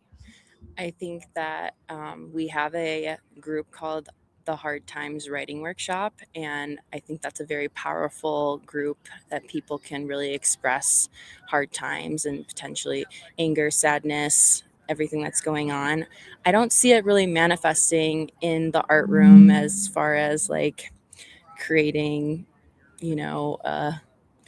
anger, and like paintings are some form that way. I feel like everyone that's in there is just so happy to be in there, to take a break and to create something new, or to just get some peace and out of their hectic day. I find that everyone that I have come in contact with so far has just been the most lovely human being and has taught me so much. And I just think that the art aspect emotionally and spiritually is huge, and something that is important, just as important as getting resources for housing and food. It's important to have a release for your self-expression as well, because it is hard going through that. When we got to town yesterday to check out this space, Ron, who's one of our board members, said, hey, there's a Pizarro display over at the art museum here in Denver, and he wanted to go to it. And so I'm a history nut, and I thought, Pizarro, that's the guy that like annihilated half of South America. And maybe that's where the last name came from. This man was also from South America, but no, he was this amazing artist. And what I really loved about his art, I think it's there until March, if anyone can come and see it, is he was the first impressionist that did the art of the common man. His paintings are of people struggling, people putting their lives together, people, feeding themselves, people tilling the land, people working in factories. He painted the very first impressionist impression of a locomotive, because he's from the 19th century. And to have someone say, this ordinary human, this ordinary human is my subject and is my art. You're actually taking the ordinary human, the person who's in that struggle he would try and capture, and making them the artist, or unleashing their artist. Yeah, struggle is a part of the human experience, and I think that art is a huge way to capture that, and it is so important. I don't think it should be overlooked. So as a fine art major, you hung out with other fine art majors, I'm imagining. Were they like, you're doing what? You know, I think that I fortunately, you know, the people that I went to school with, I am so proud to see them all doing very important work out in the world. I think that was something that I found a lot of community in where I went to college, is that, you know, they're very liberal people that care and, you know, give a shit about other human beings. And I think that that's just something that I've always resonated with. And that's why I chose that field, because I feel like that is, you know, art is empowering for people. So you're a Grateful Dead fan, I see from your hat. Either that or you found the hat. And we actually have a shelter director here, Claire Ryder, who is the most enormous Grateful Dead fan. Oh, amazing. But you know, the Grateful Dead, the phrase comes from Irish folklore. And it's the people who pass, who see you be kind to someone they care about. Right. And Always be kind. And I can't imagine how many Grateful Dead there are in the beyond that are seeing you be kind.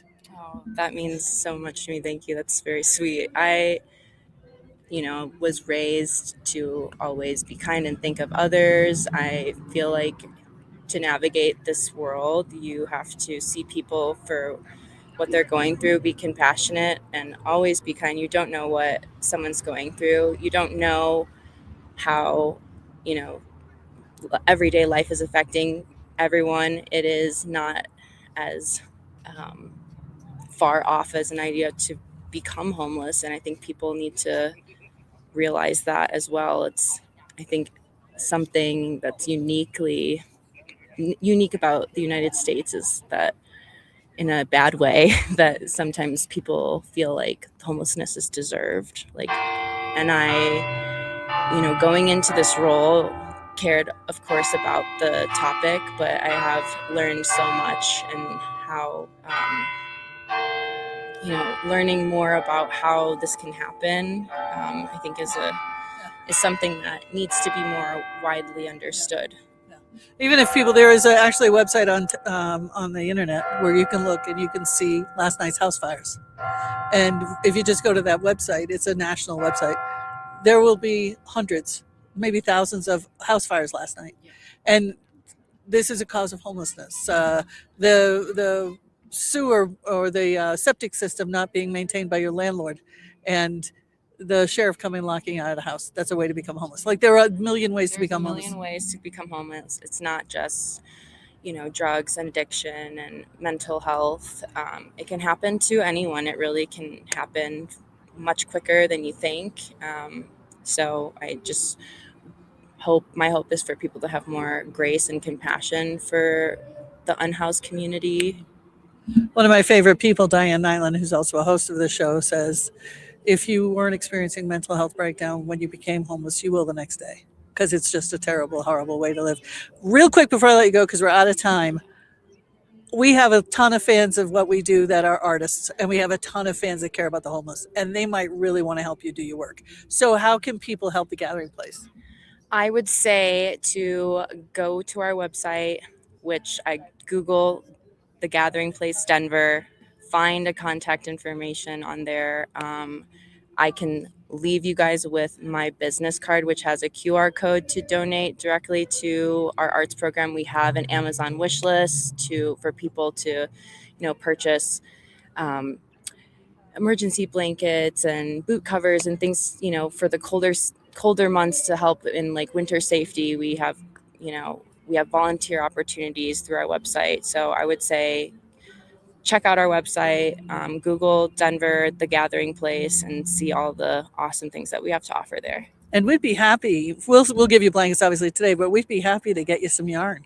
I would love that. And then maybe some of your artists can make us some play. We have a stitch circle, and it's one of my favorite groups. It's on every Wednesday, and people come in there and they learn how to crochet and knit, and it's awesome. People just talk and share stories. It's one of my favorite workshops. Thank you so much for taking the time today. All right. Thank you so much. Yeah, I don't know what we're going back to now. Claire Ryder. Where is she? She's right behind me. Oh, my Grateful Dead, Claire Ryder. We were talking about you. Hang on. Here you go, Max. So I will come into the picture here shortly where Pat and I are hot racking it. For those of you who have never been in the Navy like myself, you may not know what that is. But when I was in the Navy, we had to stand watches, and we would sleep in our cot, our rack, our bed. And when we'd get up to go to watch, somebody else would come and take the bed that we were in. So they would get a nice warm cot. So I'm here with Claire Ryder. And I'm excited. I got to meet Claire when I came through Denver back in August, September, I don't even know, and got to visit the facility that she's running and became great friends. The fact that we've had 2 Grateful Dead fans right in a row, I think that's significant. I'm a big music fan, so that's always exciting for me. But Claire, tell us something about what you're doing for the unhoused communities here in Denver. Well, I'm a real estate appraiser and a real estate agent. And when and I've been an activist pretty much my whole life, mostly focused around peace.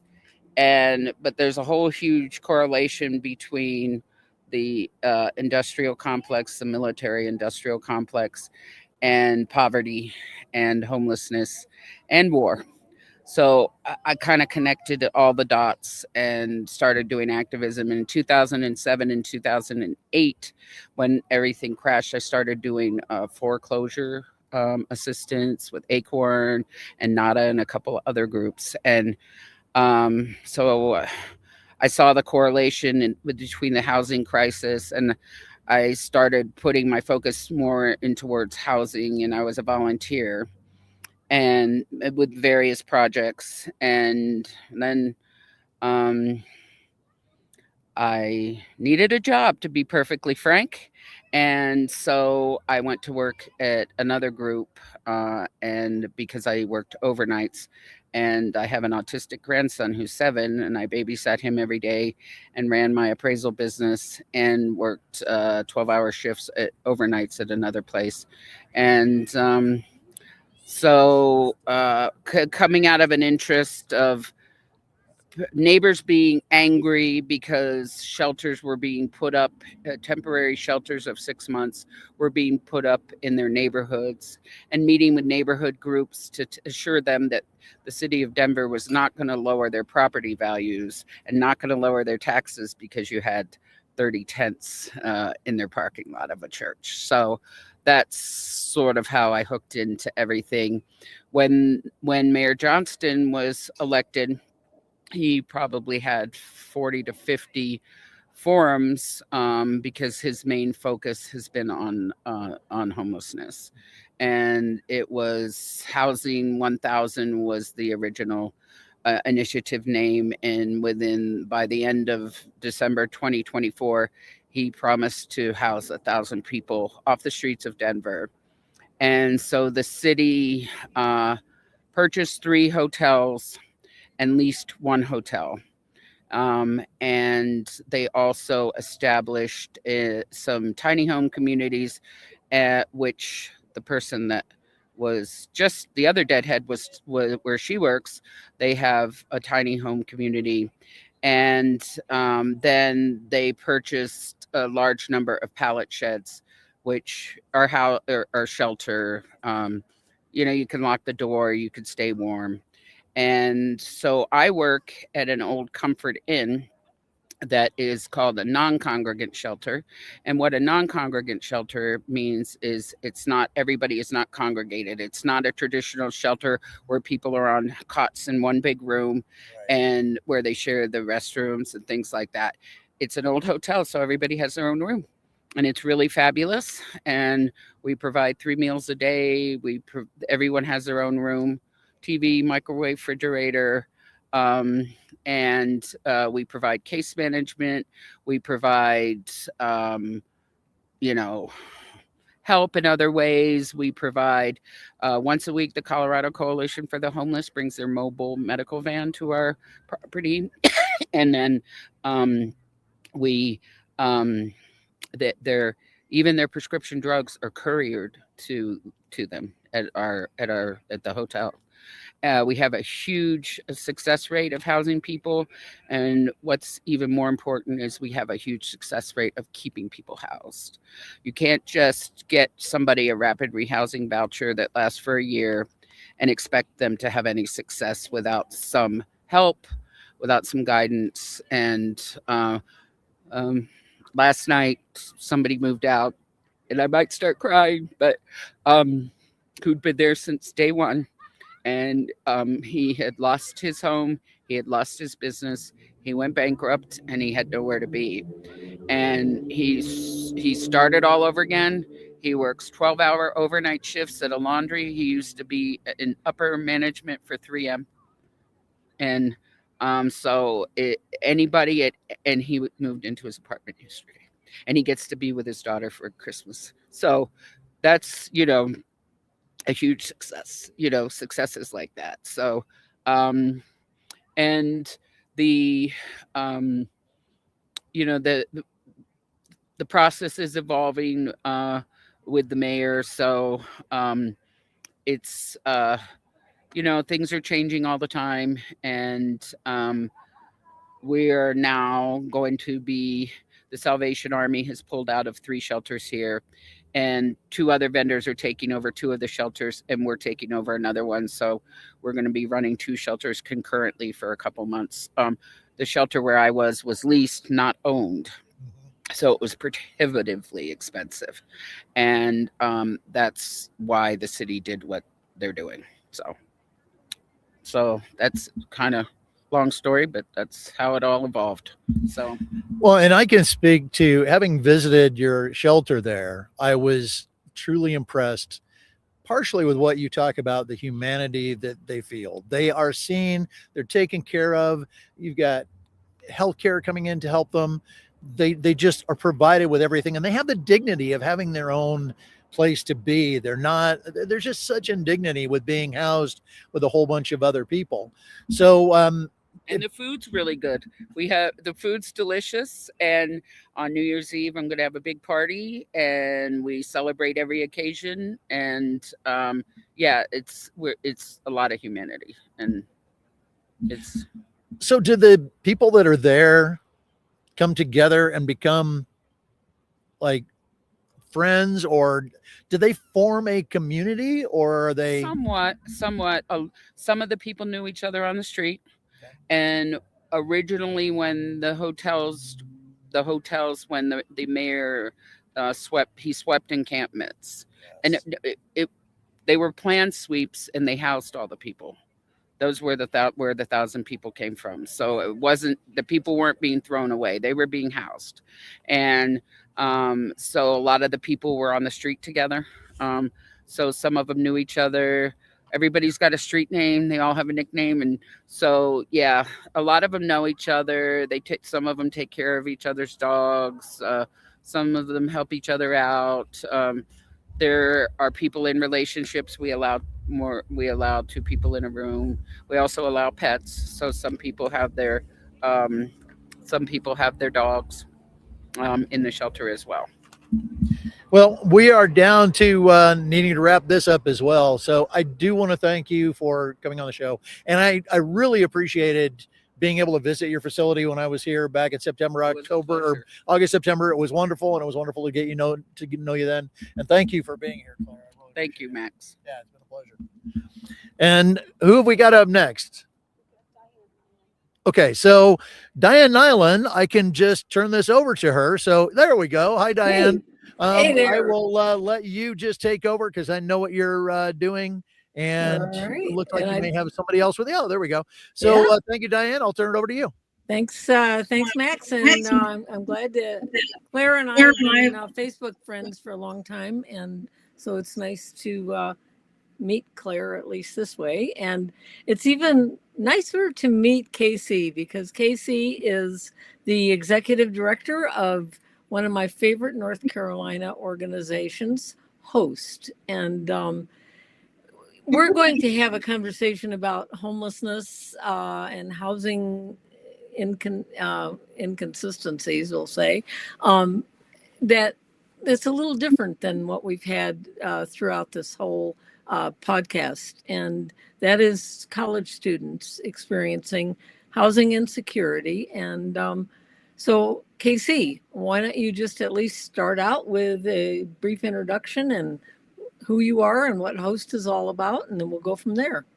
Sure. Thank you so much. I'm beyond thrilled to be here to represent HOST and all of the work that's been done since I've been here. So hello, everyone. I'm KC, and I'm the Executive Director of HOST, or Housing Options for Students Today. We are based in Raleigh, North Carolina, in Wake County.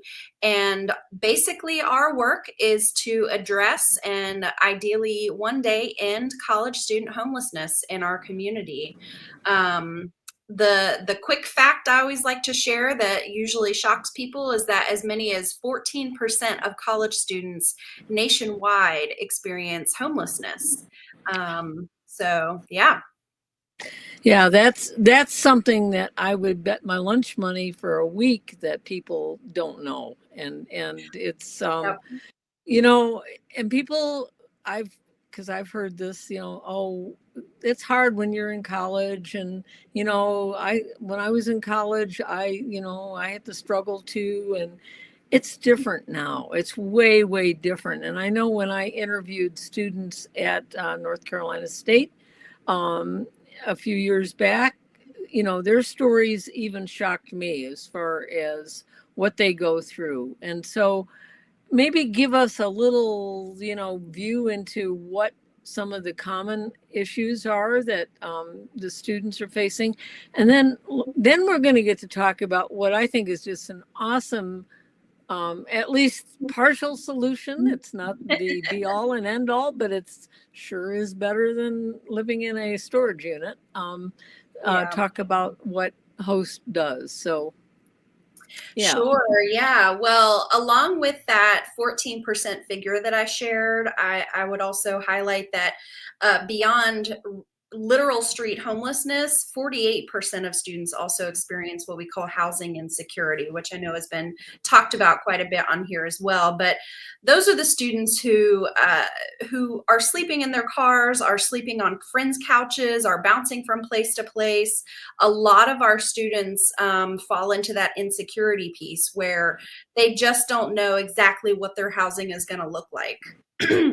Something shocking that even I discovered when I started doing this work focused on college students is that, you know, we talk about financial aid a lot, and to your point about folks saying, well, you know, I struggled too. I ate ramen and I did what I had to do. But, you know, financial aid packages are less than 50% of what the average cost of attendance is for students in our area. So talking about $12,000 in typical financial aid monies offered, and that's to cover all their expenses outside of, you know, food and transportation and access to meal plans and all of those things.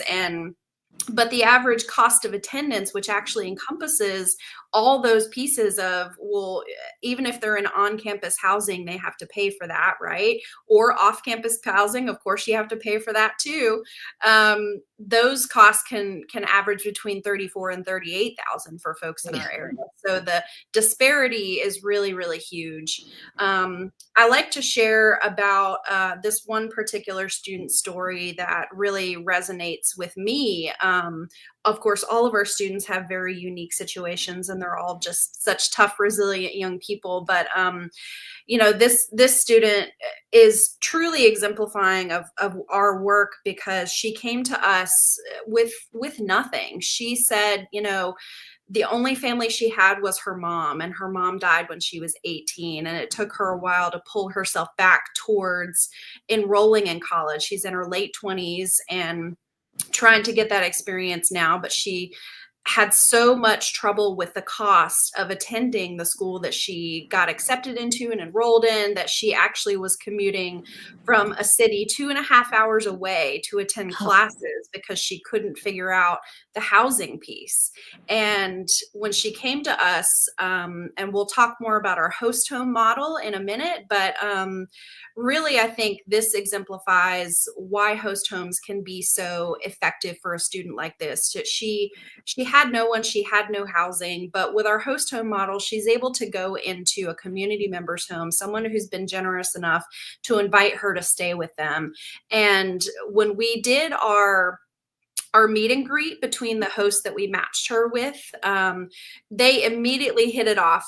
Myself and our case manager couldn't get a word in edgewise with the two of them. And I think it was just a beautiful example of, this young person found someone to connect with, someone who's offering her housing, but who's also there to just be a friend and to make her feel like she's not alone. And because of this individual in our community, she's going to be able to graduate soon because now she has housing. Now she doesn't have to travel 2.5 hours to get to classes from an entirely different city, right? And hopefully that relationship that she builds with them will last a very long time. That's what we always hope to see. So it's stories like that that really stand out for me, for those students who come to us and they have nothing, and we're able to give them a sense of community, and not just, here's a resource, right? It's more of a wraparound. We're going to hug you in a sense, to help you get across that finish line. Yeah, you really do some direct contact with students, and it's tailor-made for their needs. And it's sometimes they move in with somebody that they've been matched up with. It's a very deliberate arrangement, so it's not just, hey, there's somebody down the street, you can knock on their door and go.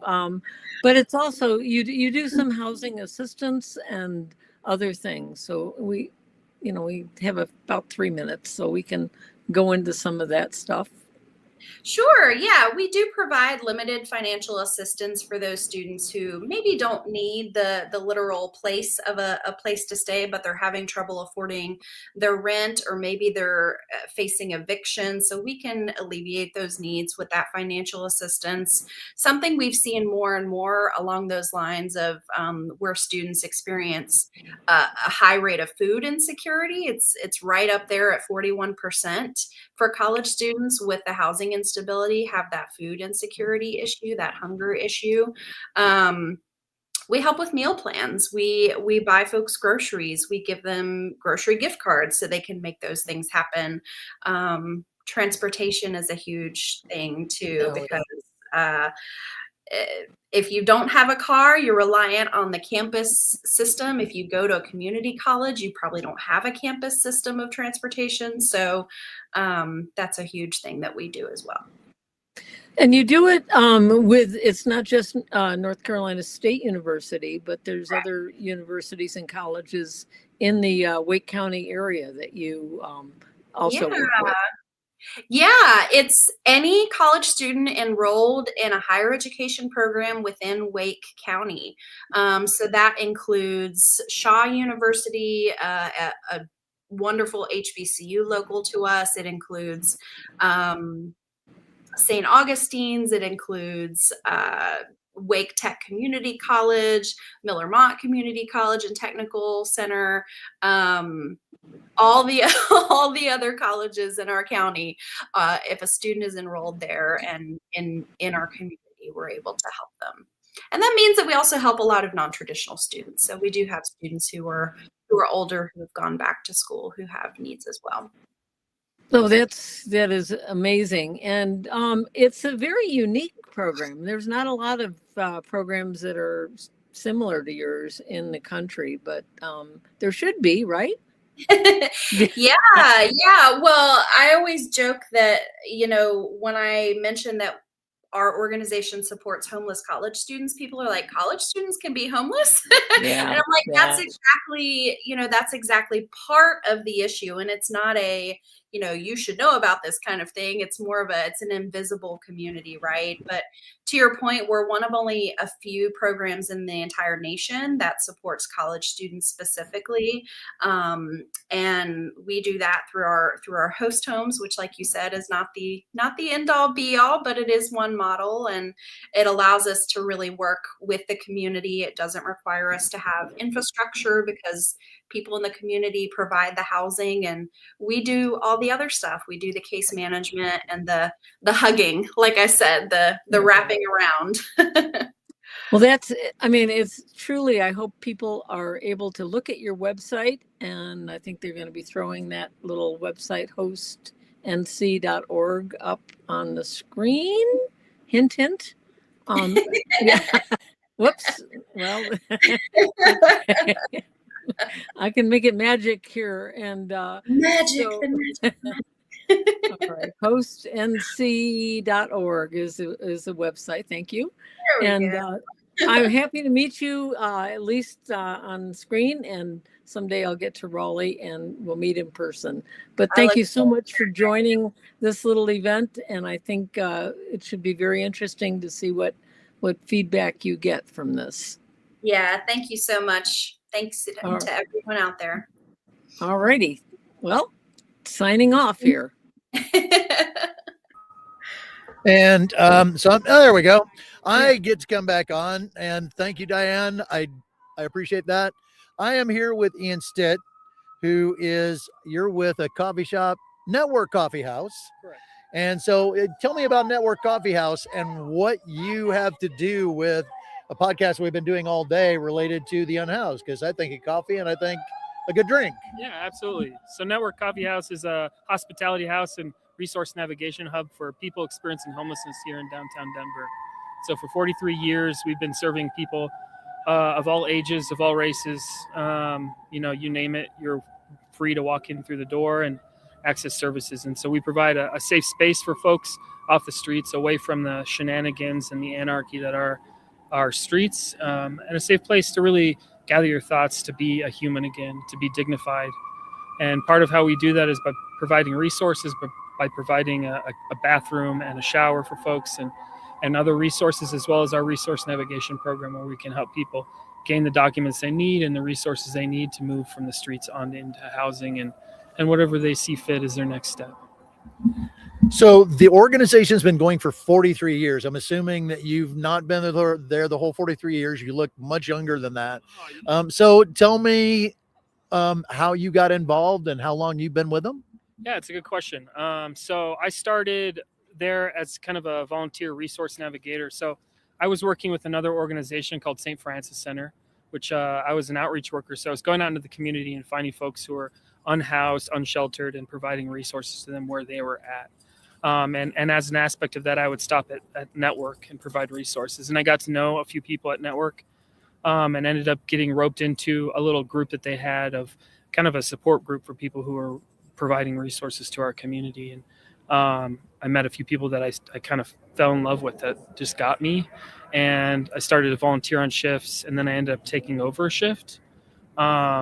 And all the time I was still working in the community. I had ended up running one of the safe outdoor spaces here, which is one of the 3 legal places that people could camp at the time. Okay. And that was coming to a close, and I was looking for my next step, and I was approached about running Network, and I took it, and I've been here ever since. And I love the fact that you're providing bathrooms and showers, these things that we take for granted, and the unhoused, unfortunately, they can't just walk into a restaurant and use their restrooms because everybody wants you to buy a product or something. So that to me is wonderful. So you're a coffee house. Are you actually serving coffee as well, or? Absolutely, yeah. So all of our coffee that we provide is locally roasted, and it's provided by a lot of roasteries around town. And that's really to support the community that we're in, but also to really provide a quality service to our community members. Like, the thing that I've always kind of pushed for in our community is that our community deserves the best.